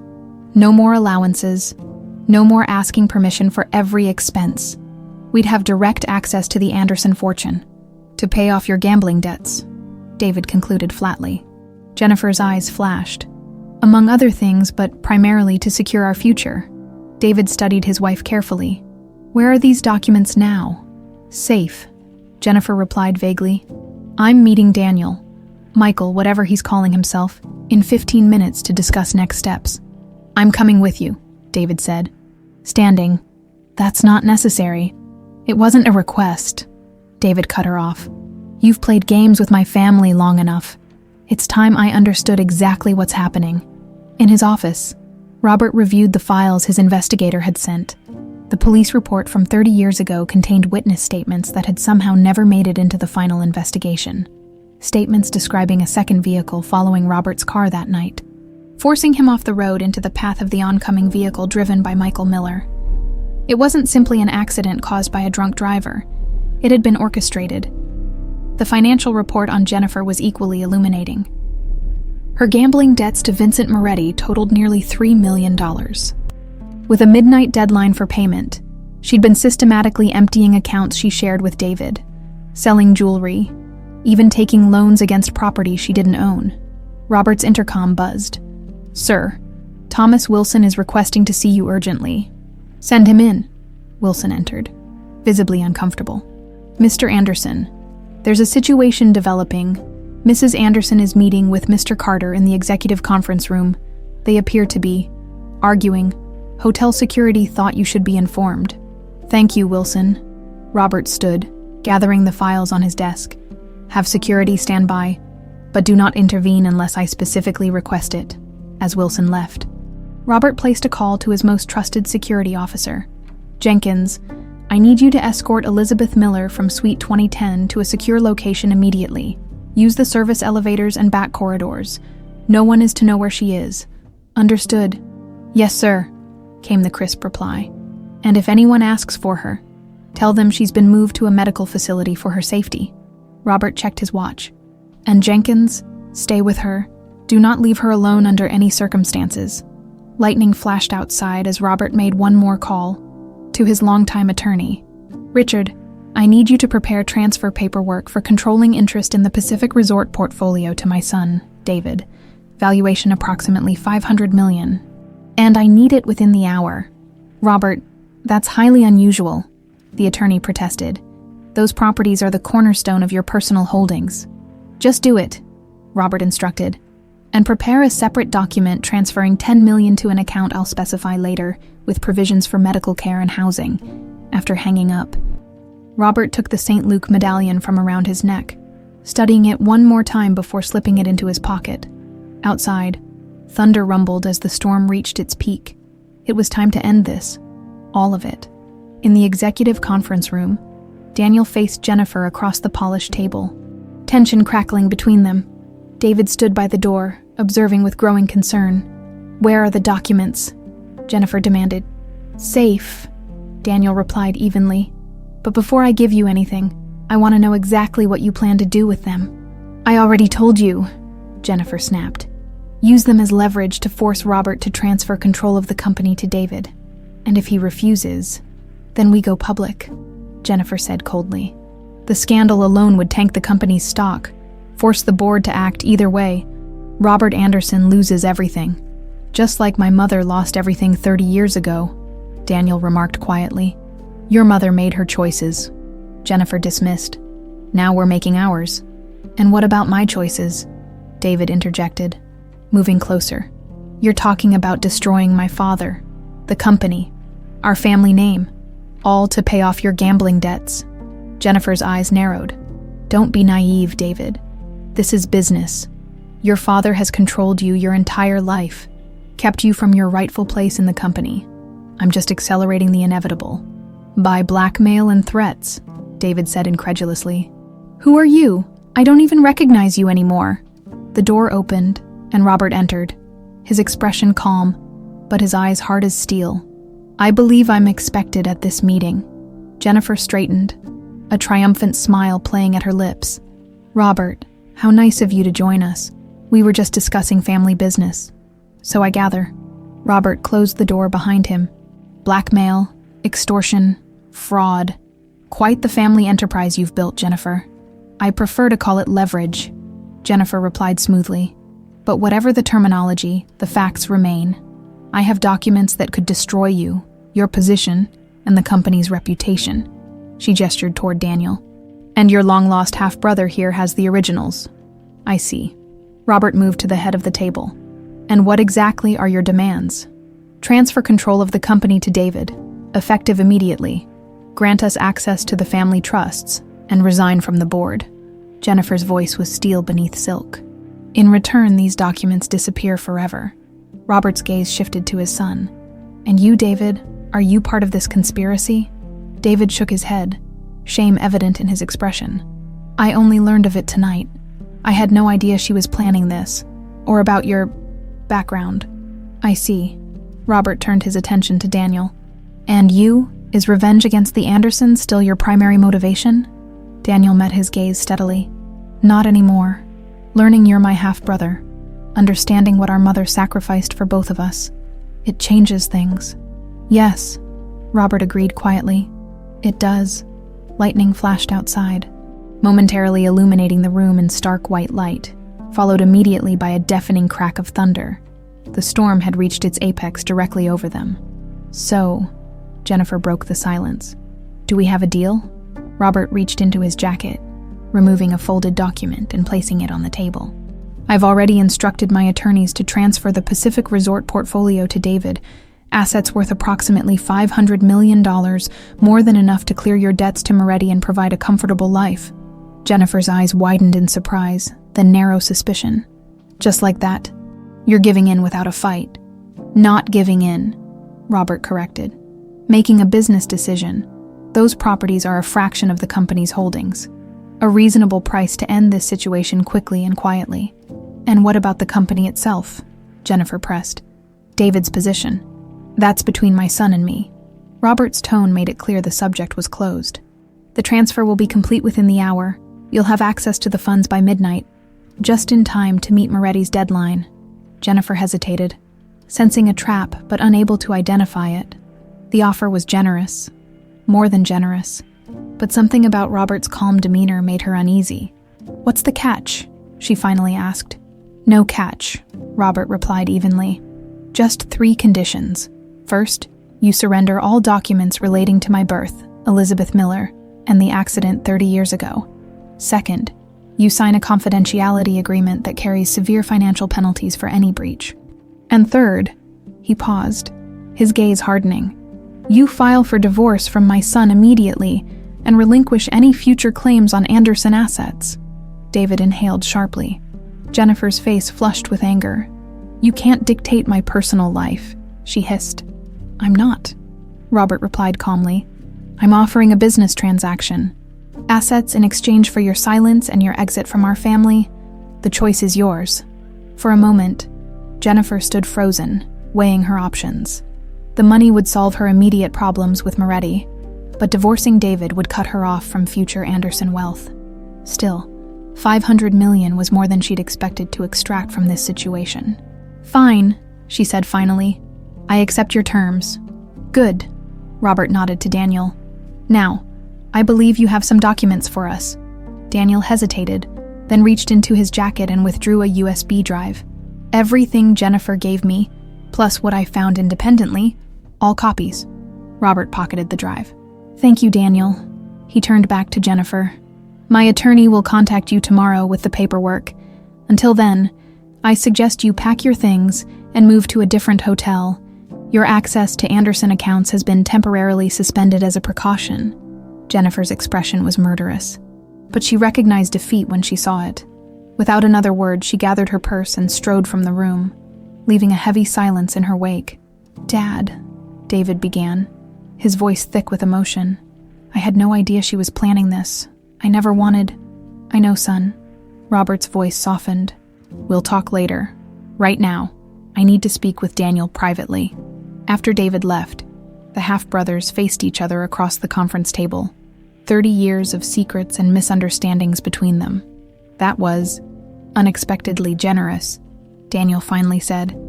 "It's just money," Robert replied. "Family is what matters. Elizabeth taught me that today." Daniel nodded slowly. "What happens now with the 3 of us?" "I don't know," Robert admitted, "but I'd like to find out." He extended his hand across the table. "Maybe we could start again, not as boss and employee, but as brothers." After a moment's hesitation, Daniel took the offered hand. "Brothers," he agreed quietly. As they shook, Robert's phone rang. Jenkins, the security officer he'd assigned to Elizabeth. "Mr. Anderson." Jenkins's voice was urgent. "You need to come to Suite 2010 immediately. It's Mrs. Miller. She's collapsed again, and this time it looks serious."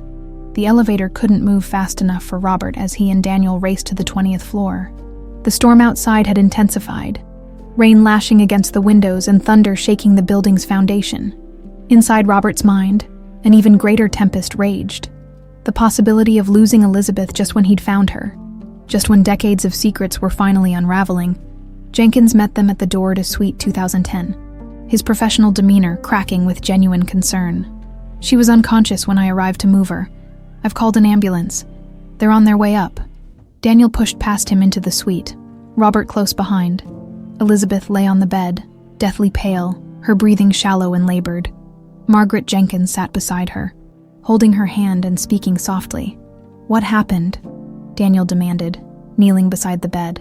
"Another cardiac event, more severe than before," Margaret explained, her voice tight with worry. "She took her medication, but it wasn't enough. She needs a hospital immediately." Robert moved to Elizabeth's other side, taking her free hand. Her skin felt cold, her pulse weak beneath his fingers. "Elizabeth," he said softly, using her first name for the first time. "Hold on. Help is coming." Her eyelids fluttered open, unfocused at first, then settling on Robert's face. "William," she whispered. "No, it's Robert," he corrected gently. "Your son." A faint smile touched her lips. "My son," she repeated, her voice barely audible.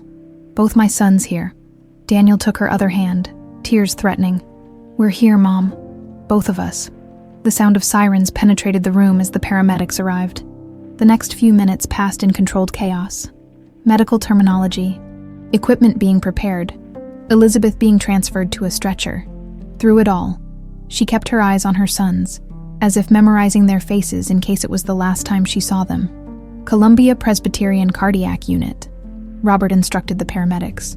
Whatever she needs, cost is not an issue. Robert. Margaret pulled him aside while the paramedics secured Elizabeth for transport. You should know. Her heart is in worse shape than she's admitted. This might not be something she can recover from. The words hit him like a physical blow. How bad? Bad enough that she made me promise to give you this if anything happened. Margaret pressed a sealed envelope into his hand. She wrote it after her first episode. Robert stared at the envelope. His name written in elegant, slightly shaky handwriting. Did she know this might happen today? Elizabeth has always known the price of her choices, Margaret said softly. She just accepted it long ago. As the paramedics prepared to move Elizabeth, Robert approached once more. We're right behind you, he assured her. Daniel and I both. Elizabeth's gaze shifted between her sons, a lifetime of love and regret in her tired eyes. No matter what happens, she whispered, remember your brothers. Promise me. We promise, they answered in unison. As the paramedics wheeled her toward the service elevator, Robert turned to Daniel. My car's in the basement garage. We'll follow the ambulance. Daniel nodded, his face set in grim lines. Robert, if she doesn't make it, she will. Robert cut him off firmly. She survived worse than this. The drive to Columbia Presbyterian passed in tense silence, both men lost in their thoughts as the storm continued to rage. Robert clutched the steering wheel with white knuckles, pushing through the downpour at dangerous speeds. Beside him, Daniel stared out at the rain-slick streets, memories of another rainy night 30 years ago haunting him with cruel clarity. At the hospital, Elizabeth was immediately taken to the cardiac intensive care unit, leaving Robert and Daniel in the waiting room, the same one where Robert had sat just days earlier, unaware that the elderly housekeeper he was concerned about was actually his biological mother, Mr. Anderson. A doctor emerged after what felt like an eternity. I'm Dr. Patel, cardiology chief. We've stabilized Mrs. Miller for now, but her condition is critical. Her heart has sustained significant damage over the years, and this latest episode has weakened it further. What are her chances? Daniel asked bluntly. Dr. Patel hesitated. In patients her age with this cardiac history, the prognosis is challenging. We're preparing her for emergency surgery, but you should understand the risks. Is there anything that can be done?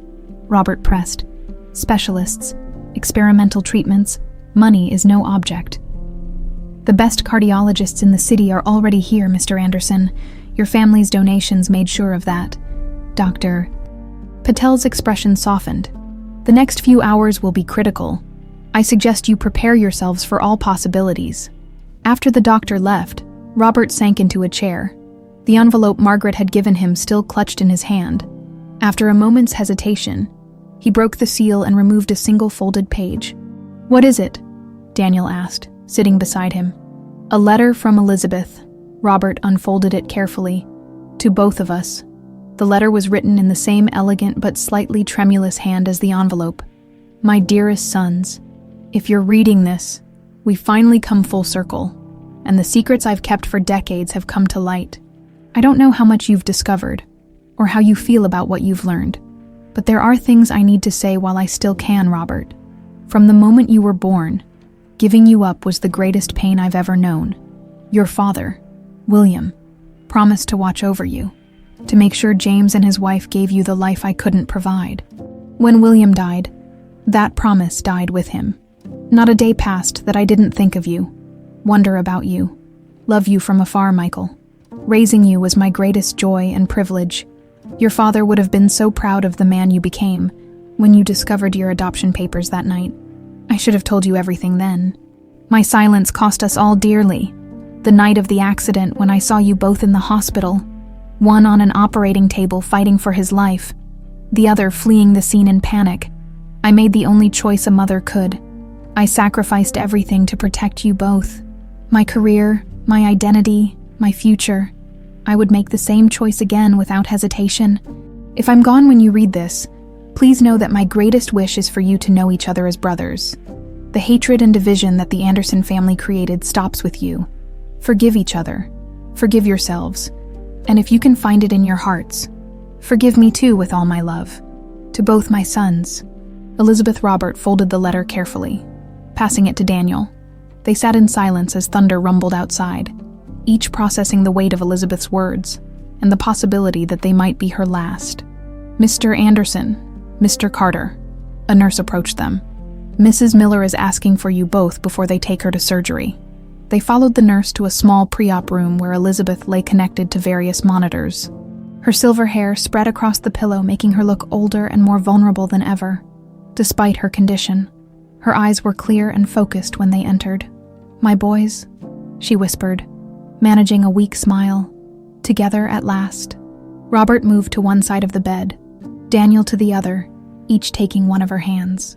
"Save your strength," Robert urged gently. Elizabeth shook her head slightly. "No more waiting, no more secrets." Her voice was faint but determined.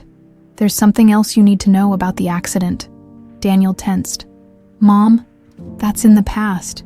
It wasn't just an accident," Elizabeth continued, her gaze fixed on Robert. "James Anderson arranged it." Robert stared at her in shock. "What are you saying?" "When you turned 25, William's original will would have come into effect, revealing your true parentage and granting you control of his personal fortune." Elizabeth's breathing was labored, but she pressed on. "James couldn't let that happen. He hired someone to run you off the road that night." "How do you know this?" Robert asked, his voice barely audible. "Margaret was dating a hospital administrator back then. She overheard James on the phone in your hospital room, arguing with someone about a job gone wrong." Elizabeth's grip tightened on their hands. "When I connected the dots, I knew neither of you would be safe if the truth came out. That's why I sent Michael away, why I disappeared myself." Daniel looked stunned. "So I wasn't responsible for the accident." "You were driving drunk," Elizabeth corrected gently. "That was reckless and wrong, but you weren't the only factor that night. Someone else forced Robert's car into your path." Before either son could respond, Dr. Patel entered with the surgical team. "It's time," he said. "We need to get Mrs. Miller to surgery immediately." Elizabeth squeezed their hands weakly. "Remember your promise," she whispered. "Brothers no matter what," as the medical team wheeled her away, his voice hollow. "While our mother sacrificed everything to protect us both." Robert stopped pacing, his expression hardening with resolve. "I need to see those police reports again. Look for evidence of a second vehicle, and James's personal records from that time. Financial transfers, phone logs, anything that might corroborate Elizabeth's claim. Even if it's true, what does it matter now?" Daniel asked. "James is dead. Elizabeth is fighting for her life. What good does digging into the past do?" "Because the truth matters," Robert replied firmly. "Because Elizabeth deserves vindication after 30 years of silence. And because," he hesitated, "because I need to know if the company I've dedicated my life to was built on an attempted murder." Daniel studied his half-brother's face, recognizing the same determination he'd seen in the mirror during his years plotting revenge against the Andersons. "What do you need from me?" "Access to everything you've gathered on the family. The accident. Anything that might help piece this together." Robert checked his watch. "Elizabeth's surgery will take hours. We might as well use that time productively." Before Daniel could respond, Robert's phone rang. "David." "Dad." His son's voice was tense. "Jennifer's gone, and so are most of her things." "That was expected," Robert replied. "We've reached an agreement. She'll be filing for divorce." "It's not that." David sounded truly disturbed. "Before she left, she accessed your home office. The security system recorded her taking files from the safe. Grandfather's personal records that you inherited." Robert went still. "When?" "About an hour ago." "She left immediately after." David paused. "Dad, she also took grandfather's gun." "Where are you now?" Robert demanded, suddenly alert. "At your apartment, checking what else might be missing." "Stay there, lock the doors, call security to the apartment immediately." Robert's tone left no room for argument. "And David, be careful. Jennifer is desperate and dangerous right now." After hanging up, Robert turned to Daniel. "Jennifer's taken James's personal records, the very ones that might confirm Elizabeth's story about the accident, and she's armed." "She wouldn't," Daniel began, then stopped himself. "Actually, I think she would. She's cornered, humiliated, about to lose everything she married into." Robert nodded grimly. "And she still has copies of the documents about Elizabeth, about you, about all of it. Even with our agreement, she has nothing to lose by exposing everything now." "What's our next move?" Daniel asked. "You stay here with Elizabeth," Robert decided. "I'm going to the Anderson mansion to find Jennifer and end this, once and for all." "Not alone," Daniel objected. "If Jennifer is as desperate as we think, she's unpredictable. Let me go with you." Robert hesitated, then nodded. "Brothers?" he said quietly, echoing their promise to Elizabeth. "Brothers," Daniel confirmed. They left instructions with the hospital staff to contact them immediately with any changes in Elizabeth's condition, then headed to the parking garage.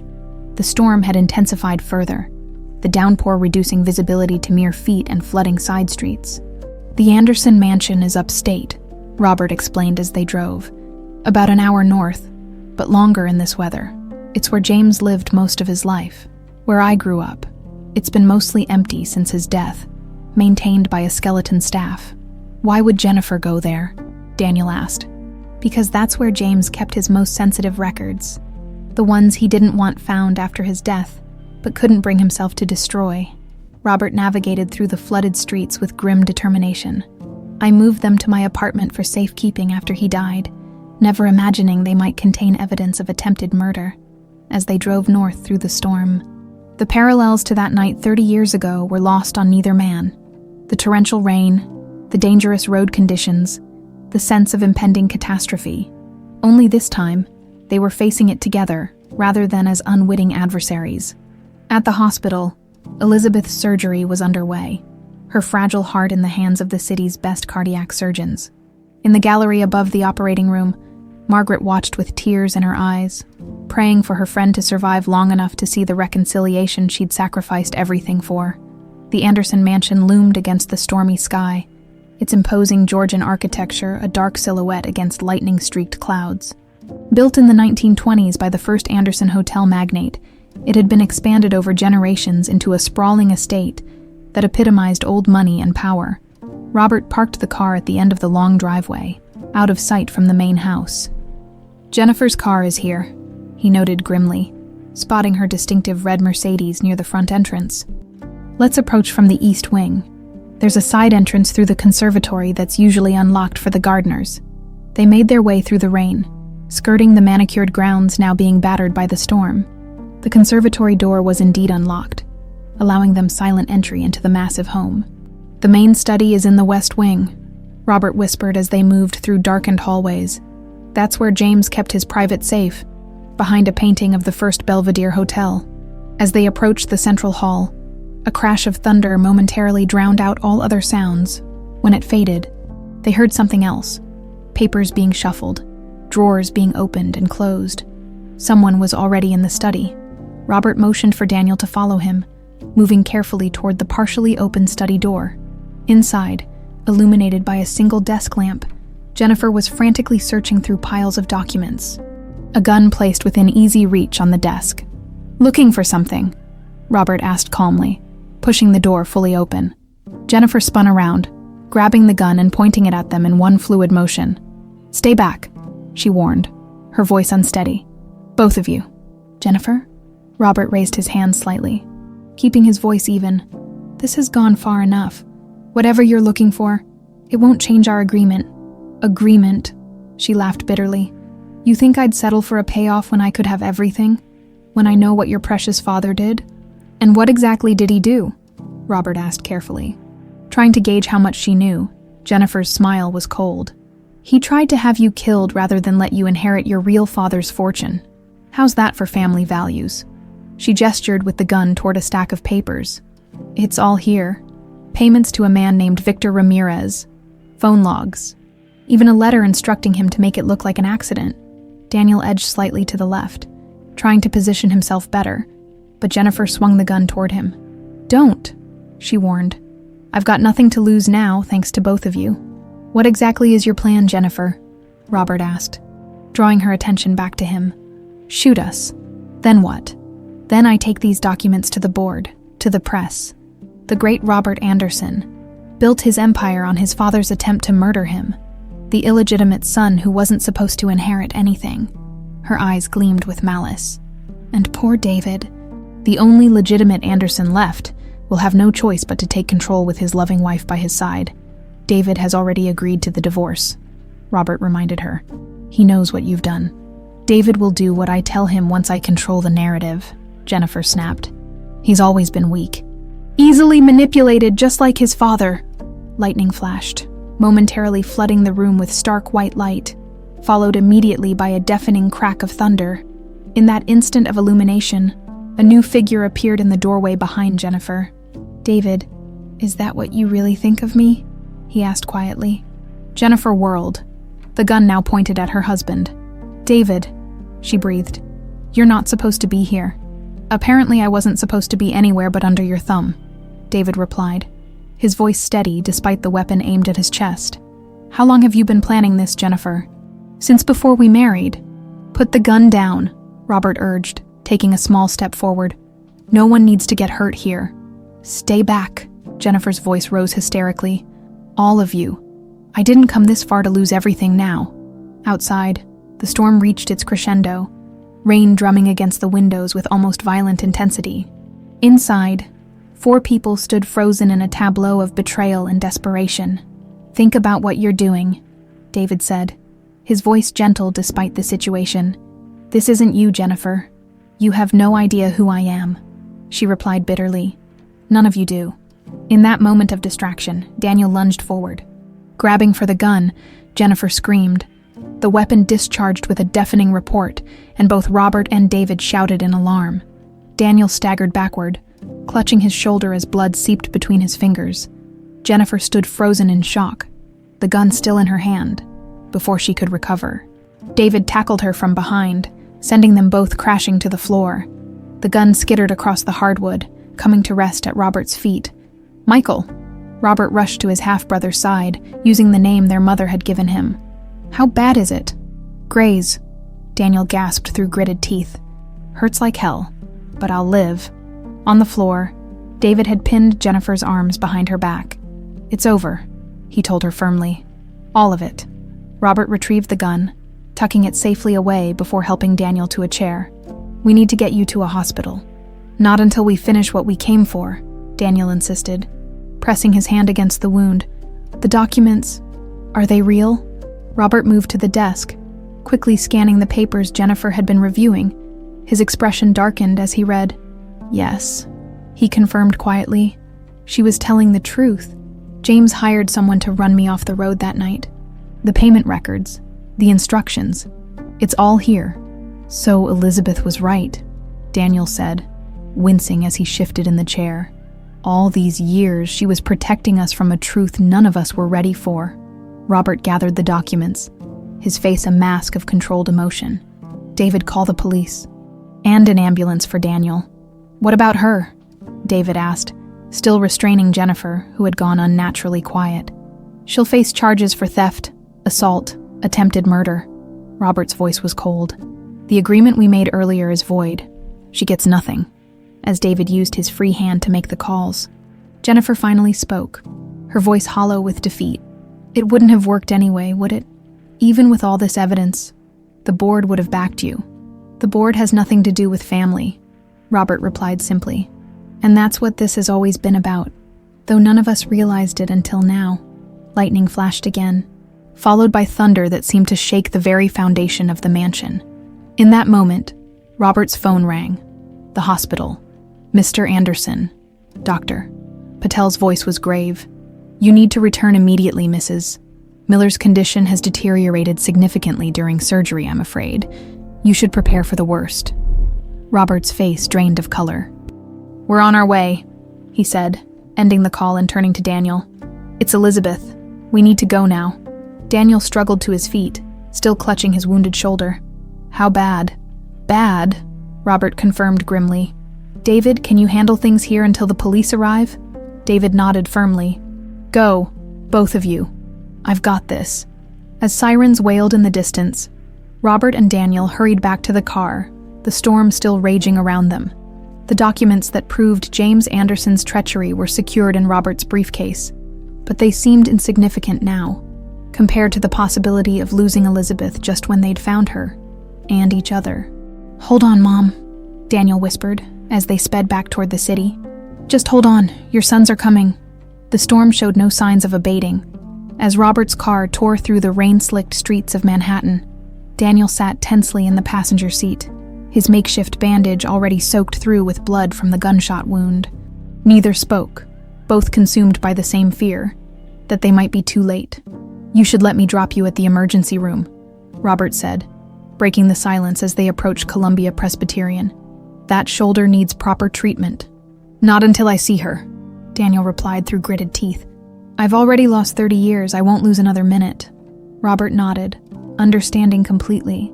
The brotherly connection that had seemed impossible just days ago now felt as natural as breathing. Elizabeth's final gift to them both, recognition of the blood they shared. They pulled into the hospital's circular drive, abandoning the car at the entrance. Inside, they rushed past the reception desk toward the cardiac surgical unit, Robert's name and reputation clearing their path without questions. Margaret met them in the surgical waiting area, her face grave. "She's still in surgery? There were complications?" Her heart stopped twice on the table. Daniel swayed slightly, the combination of blood loss and emotional exhaustion taking its toll. Robert steadied him with a firm hand. "You need medical attention," he insisted. "Not yet," Daniel repeated stubbornly. Dr. Patel emerged from the surgical suite, his scrubs spattered with blood. Elizabeth's blood. He removed his mask, his expression making words almost unnecessary. "We've done everything possible," he said quietly. "The damage to her heart was too extensive, the strain of surgery too great for someone her age. We've placed her on bypass temporarily. But," he shook his head, "I'm sorry. We're only prolonging the inevitable at this point." "How long?" Robert asked, his voice barely audible. "Hours at most." Dr. Patel's professional detachment slipped, revealing genuine compassion. "We're moving her to a private room where you can be with her. She's sedated but may regain consciousness briefly." "Thank you," Robert said, "for everything you've tried to do." As Dr. Patel turned to leave, he noticed Daniel's blood-soaked shirt. "Sir, you need immediate medical attention. That wound—" "It can wait," Daniel interrupted. "No, it can't," Robert countered firmly. "Elizabeth would never forgive me if I let you bleed out while sitting at her bedside." He turned to the doctor. "Can you have someone treat him near Elizabeth's room? I give you my word he won't leave the hospital without proper care." Dr. Patel nodded. "I'll arrange it immediately. Within 30 minutes. Daniel's wound had been cleaned, stitched, and bandaged. The bullet had indeed only grazed him, tearing through muscle but missing bone and major blood vessels. With his arm in a sling and pain medication dulling the worst of the discomfort, he joined Robert in Elizabeth's private room.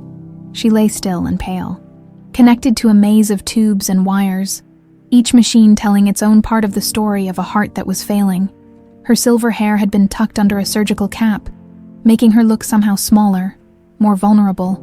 Robert and Daniel took positions on either side of her bed, each gently holding one of her hands. Margaret stood at the foot, tears streaming silently down her face. "I should have known," Robert said quietly. "All these years, working in my hotel, watching over me from a distance, some part of me must have recognized her." "She didn't want to be recognized," Margaret replied softly. "She wanted to be near you. That's all. It was enough for her." Daniel stroked his mother's hand, his throat tight with emotion. "I wasted so many years on hatred when I could have been looking for her, for you," he said to Robert. "If I had known the truth—" "She protected us both," Robert said. "From James, from the truth. From each other when that truth would have destroyed us." He reached across the bed, offering his free hand to Daniel. "Now it's our turn to protect her legacy." Daniel clasped his brother's hand firmly. Outside, lightning illuminated the room, followed by thunder that seemed to shake the hospital walls. The storm that had begun the night of the accident 30 years ago was finally breaking. Elizabeth's eyelids fluttered open. For a moment, she seemed disoriented. Then her gaze focused on her sons, one on each side of her bed, their hands joined across her. "My boys," she whispered, her voice barely audible beneath the oxygen mask. "Together. We're here, Mom," Daniel said, leaning closer. "Both of us," Robert added, "just like we promised." A faint smile touched Elizabeth's lips. "The medallion," she whispered to Robert. "You found the note." "I did," he confirmed. "I've worn it my whole life without knowing. Your father wanted you to have it." Her gaze shifted to Daniel. "You're hurt." "It's nothing," he assured her quickly. "Just a scratch." Elizabeth's eyes moved between them questioningly. "Jennifer," Robert explained simply. "She found James's records about the accident, confronted us with a gun." He squeezed her hand gently. "You were right, Elizabeth. James did arrange it. We have proof now." "I never wanted you to know," she whispered. "Such a terrible burden. No more terrible than the one you've carried all these years," Robert said softly. Elizabeth's breathing became more labored, each word clearly requiring tremendous effort. "Michael," she said, using his birth name, using his... "Forgive yourself, the accident. Not entirely your fault." "I know, Mom," Daniel replied, tears falling freely now. "I understand now." She turned to Robert. "Your father, William, would be so proud, the man you've become. Because of you," Robert said, his voice breaking. "You saved my life twice. Once when you brought me into this world, and again that night in the operating room." Elizabeth's eyes drifted closed briefly, then opened with visible effort. "Listen," she said, her voice growing fainter. "The hospital, Anderson Miller Cardiac Center, James's money, put it to good use." "I will," Robert promised. "In your name, in your honor. Not just my name," Elizabeth insisted weakly. "Both of you, brothers. My legacy." The monitors around her bed began to change their rhythm, numbers dropping as alarms softly chimed. A nurse appeared in the doorway, but Margaret intercepted her, whispering something that made the nurse nod and step back, giving the family these final precious moments together. "One last thing," Elizabeth whispered, her voice now so faint they had to lean in to hear her. "The wooden box, behind the baseboard, Robert's birth certificate, photographs for both of you. We'll find it," Daniel assured her. "We'll keep everything." Elizabeth's gaze moved between her sons one last time. A lifetime of love and sacrifice reflected in her tired eyes. "My greatest joy," she murmured. "Seeing you together, brothers." Her eyes drifted closed again, her breathing becoming more shallow. Robert and Daniel maintained their positions, one on each side, hands still joined across her bed, creating a circle of family that had taken 30 years to complete. Outside, the storm began to subside, the space between lightning and thunder growing longer, the rain softening from violent downpour to gentle shower. Inside, in the quiet of the hospital room, Elizabeth Miller took her final breath, surrounded by the two sons she had loved in such different ways. One from painfully enforced distance, one from complicated closeness, but both with the fierce, protective devotion only a mother could feel. The monitors registered the change immediately, their alarms more insistent now. The medical team entered, but it was a formality. Elizabeth was gone, her scarred hand still caught between the clasped hands of her sons. The final bridge connecting them even in death.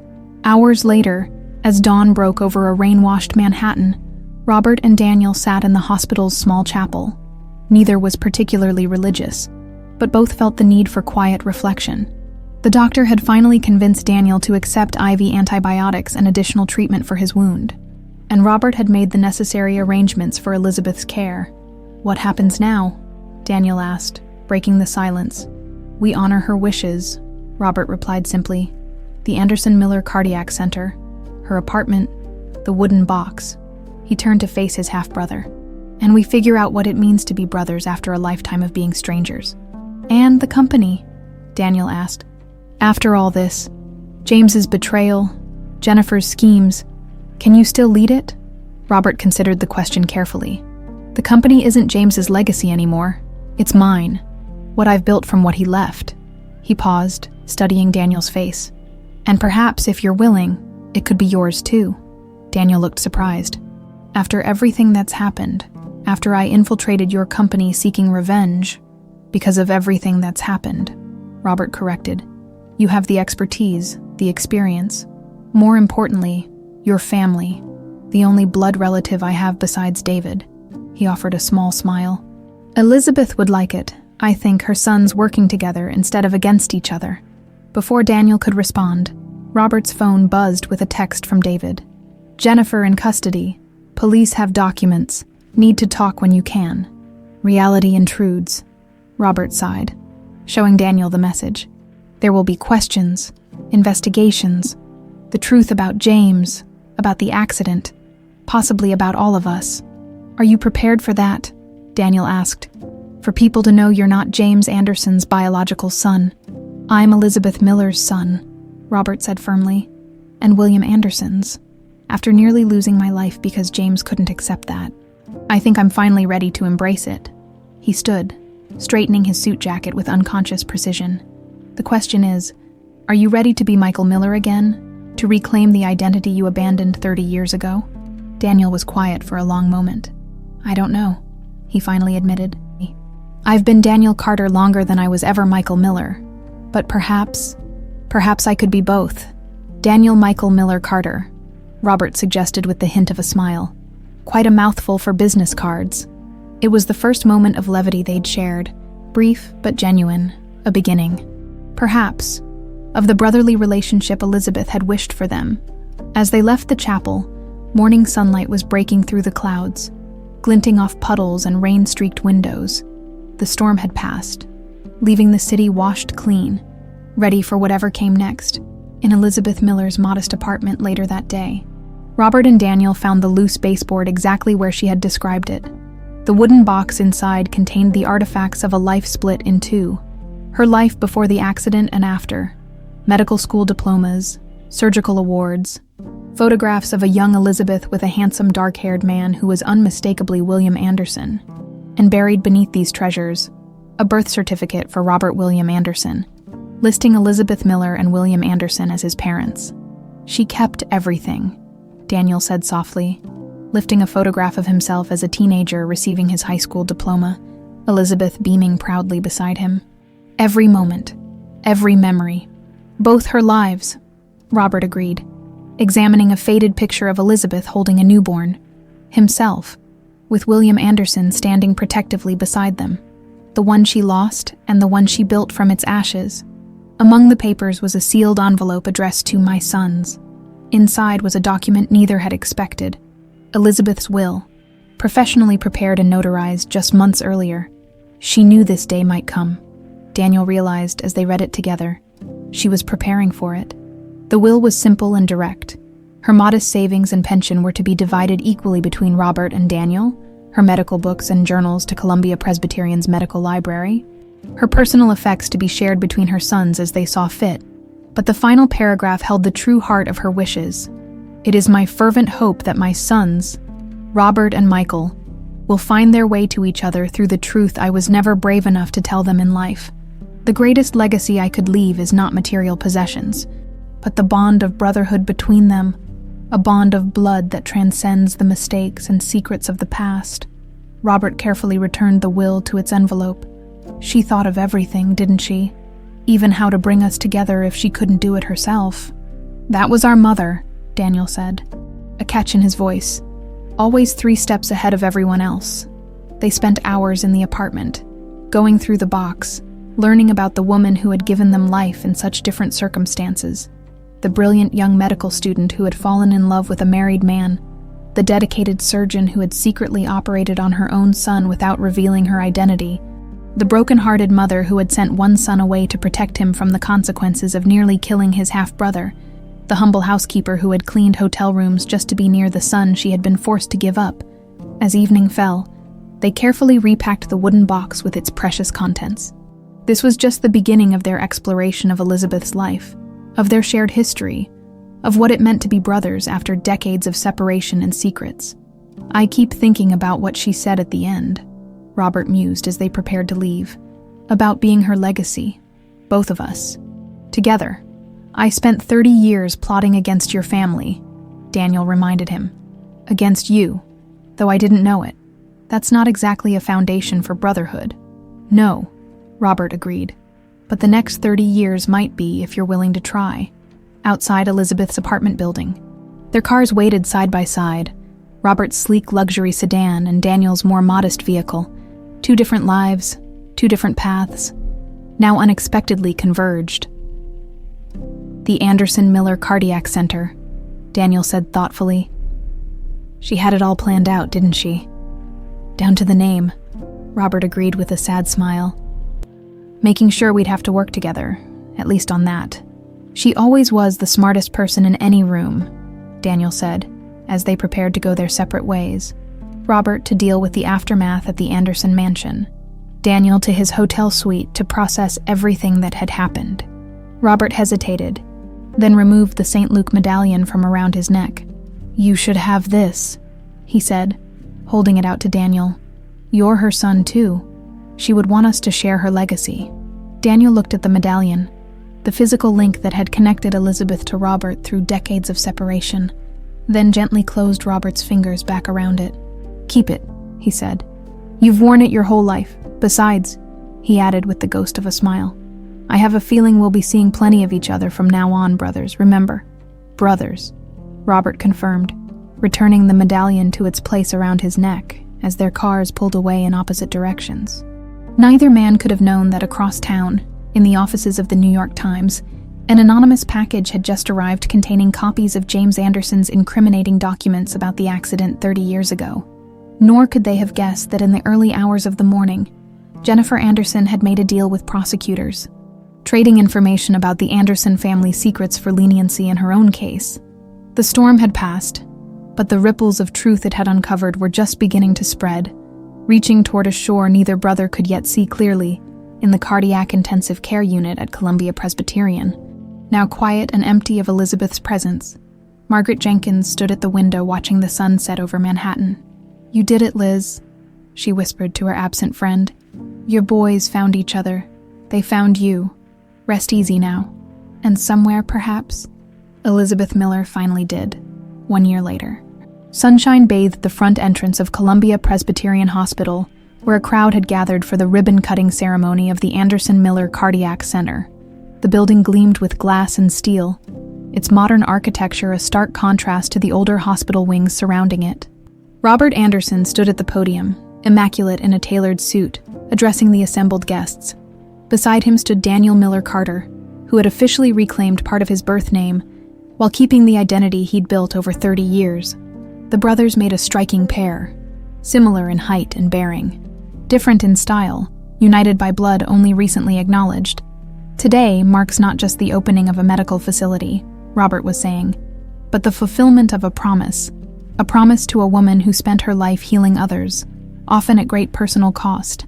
The crowd included hospital staff, donors, press, and a mix of people whose lives had been touched by Elizabeth Miller, former patients, colleagues from her surgical days, and housekeeping staff from the Belvedere Hotel who had requested the day off to attend. The Anderson Miller Cardiac Center will provide cutting-edge cardiac care to patients regardless of their ability to pay, Robert continued. It will train the next generation of cardiac surgeons, and it will stand as a testament to the woman who taught me, who taught all of us, that legacy isn't measured in buildings or bank accounts, but in lives touched and hearts healed. In the front row, Margaret Jenkins dabbed at her eyes with a handkerchief.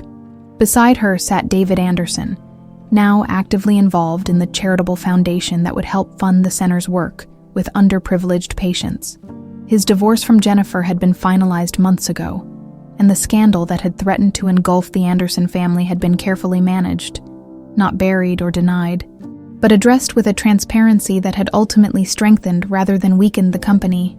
I never had the privilege of knowing Dr. Elizabeth Miller during her groundbreaking surgical career, Robert said, his voice softening. I knew her instead as a woman of quiet dignity who cleaned hotel rooms with the same precision and care she once used in the operating room. He paused, emotion briefly overtaking him. What I didn't know, what none of us knew, was that she was watching over all of us in ways we could never have imagined. He gestured to Daniel, who stepped forward. My brother and I stand before you today As Elizabeth Miller's true legacy, Daniel continued, 2 sons who spent decades apart, now united in honoring the woman who gave us both life, in very different circumstances. The story of Elizabeth Miller and her sons had become something of a legend in New York medical circles over the past year. The brilliant surgeon who had secretly operated on her own son, who had given up her career to protect both her children, who had worked as a hotel maid for 15 years, just to be near the son she had been forced to give up for adoption. The press had initially sensationalized aspects of the story, but the dignity with which Robert and Daniel had handled the revelations had quickly transformed it into something more nuanced, a human drama of sacrifice, redemption, and family. In this center, Daniel went on, patients will find not just medical expertise, but compassion. The kind of compassion that drove Elizabeth Miller to work 12 hours straight to save a life, even when her own hand was injured. He unconsciously touched his shoulder, where the bullet wound from Jennifer's gun had healed, leaving its own scar. The kind of compassion that sees beyond status or circumstance to the human being in need. As Daniel spoke, Robert's gaze drifted to the simple bronze plaque being unveiled today. It featured a relief sculpture of Elizabeth in her surgical scrubs, her distinctive half-moon scar visible on her right hand as she reached toward a stylized heart. Below the image were the words, Dr. Elizabeth Miller, 1945 to 2024, surgeon, healer, mother, the truth will set you free. When it came time to cut the ribbon, Robert and Daniel did it together. Their hands joined on the ceremonial scissors. The crowd applauded as photographers captured the moment for posterity. 2 brothers, once strangers, now partners in preserving their mother's legacy.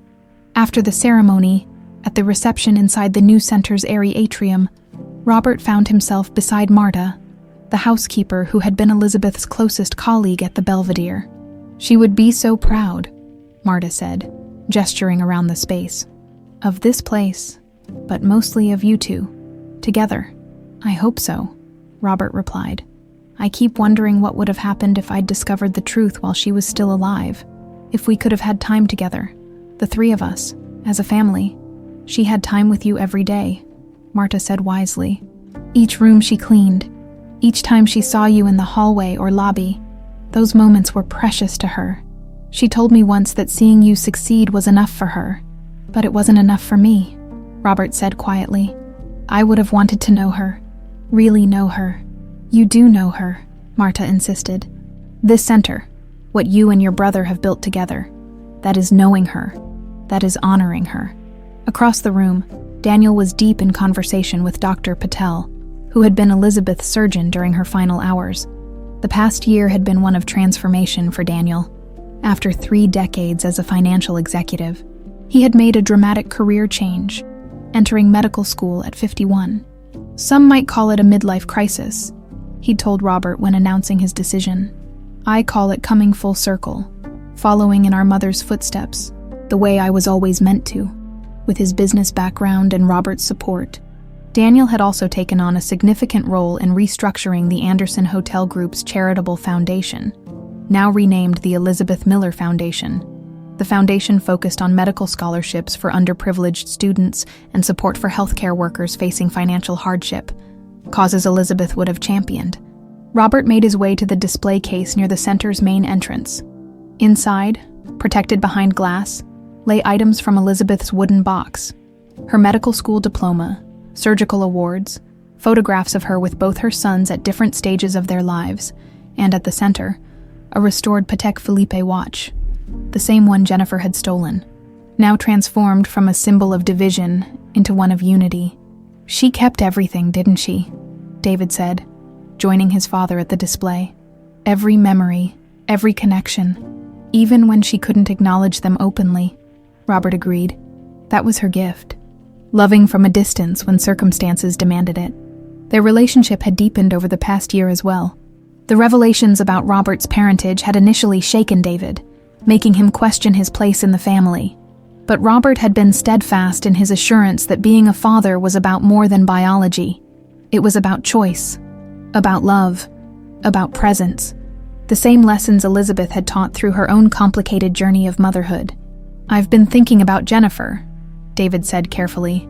Her sentencing is next week. Robert nodded. The legal proceedings against Jennifer Anderson had moved at the deliberate pace of the justice system. She had eventually pleaded guilty to reduced charges of theft and reckless endangerment, avoiding the more serious attempted murder charge in exchange for her testimony against some of Vincent Moretti's associates. "Will you attend?" Robert asked. David shook his head. "No, that chapter is closed for me. But I did want to ask," he hesitated, "the foundation money you set aside for her legal representation. I appreciate that, Dad. You didn't have to do that. Family is complicated," Robert said simply. "Even the parts we'd rather forget." The conversation was interrupted as Daniel approached, now wearing the white coat of a medical student over his suit. "They're waiting for us in the pediatric ward," he reminded them. "The children want to meet the hospital builders." As they walked together through the gleaming corridors of the new center, Robert was struck by how much had changed in a year. The Anderson Hotel Group had weathered the storm of revelations about James's attempt on Robert's life, emerging stronger for its transparency. The board had unanimously supported Robert's continued leadership.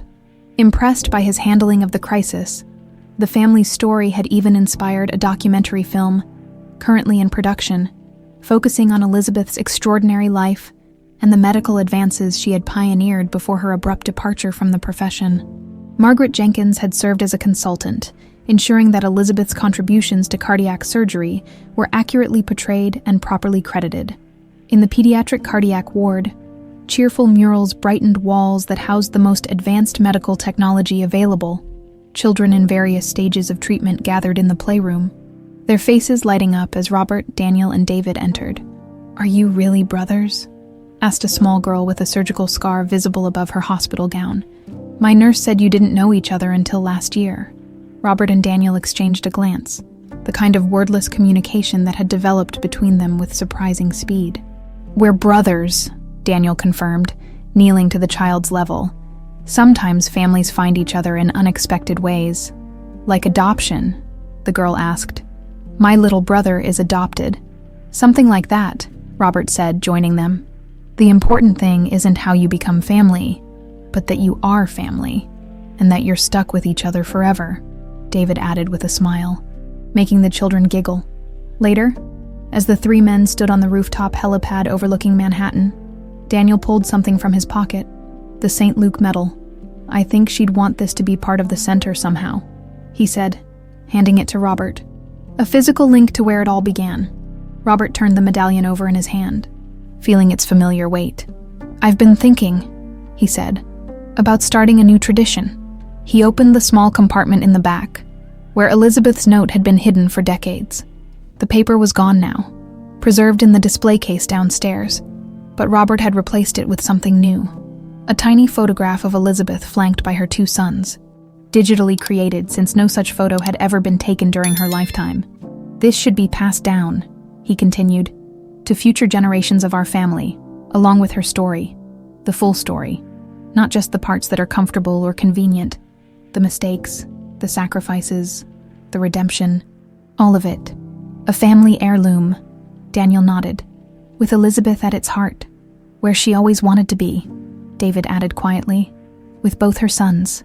As the sun began to set over the city, painting the skyline in hues of gold and amber, the three men stood in companionable silence below them. Doctors, nurses, and staff moved through the halls of the Anderson Miller Cardiac Center, carrying on Elizabeth's work of healing broken hearts. In the main lobby, the Patek Philippe watch in its display case marked the passage of time, not just hours and minutes, but the larger rhythms of loss and discovery, separation and reunion, secrecy and truth. Its steady ticking was a reminder that time moves in only one direction, that the past cannot be changed, only understood and perhaps redeemed. And somewhere, perhaps, Elizabeth Miller looked upon her sons, one raised from afar, one raised up close, now standing side by side, and found peace in the knowledge that her greatest wish had been fulfilled. The cycle of secrets and separation that had defined their lives for 30 years had finally been broken. The truth had, indeed, set them free. The distinctive half-moon scar that had first connected them, visible on Elizabeth's hand as she fought to save Robert's life, recognized by Robert decades later in a hotel lobby, had faded into memory. But the invisible bonds it had helped forge would endure for generations to come, connecting not just two brothers who had found each other against impossible odds, but all those whose lives would be touched by the legacy of a remarkable woman who had understood that some scars mark not just the body, but the soul itself, and that sometimes those scars can finally heal.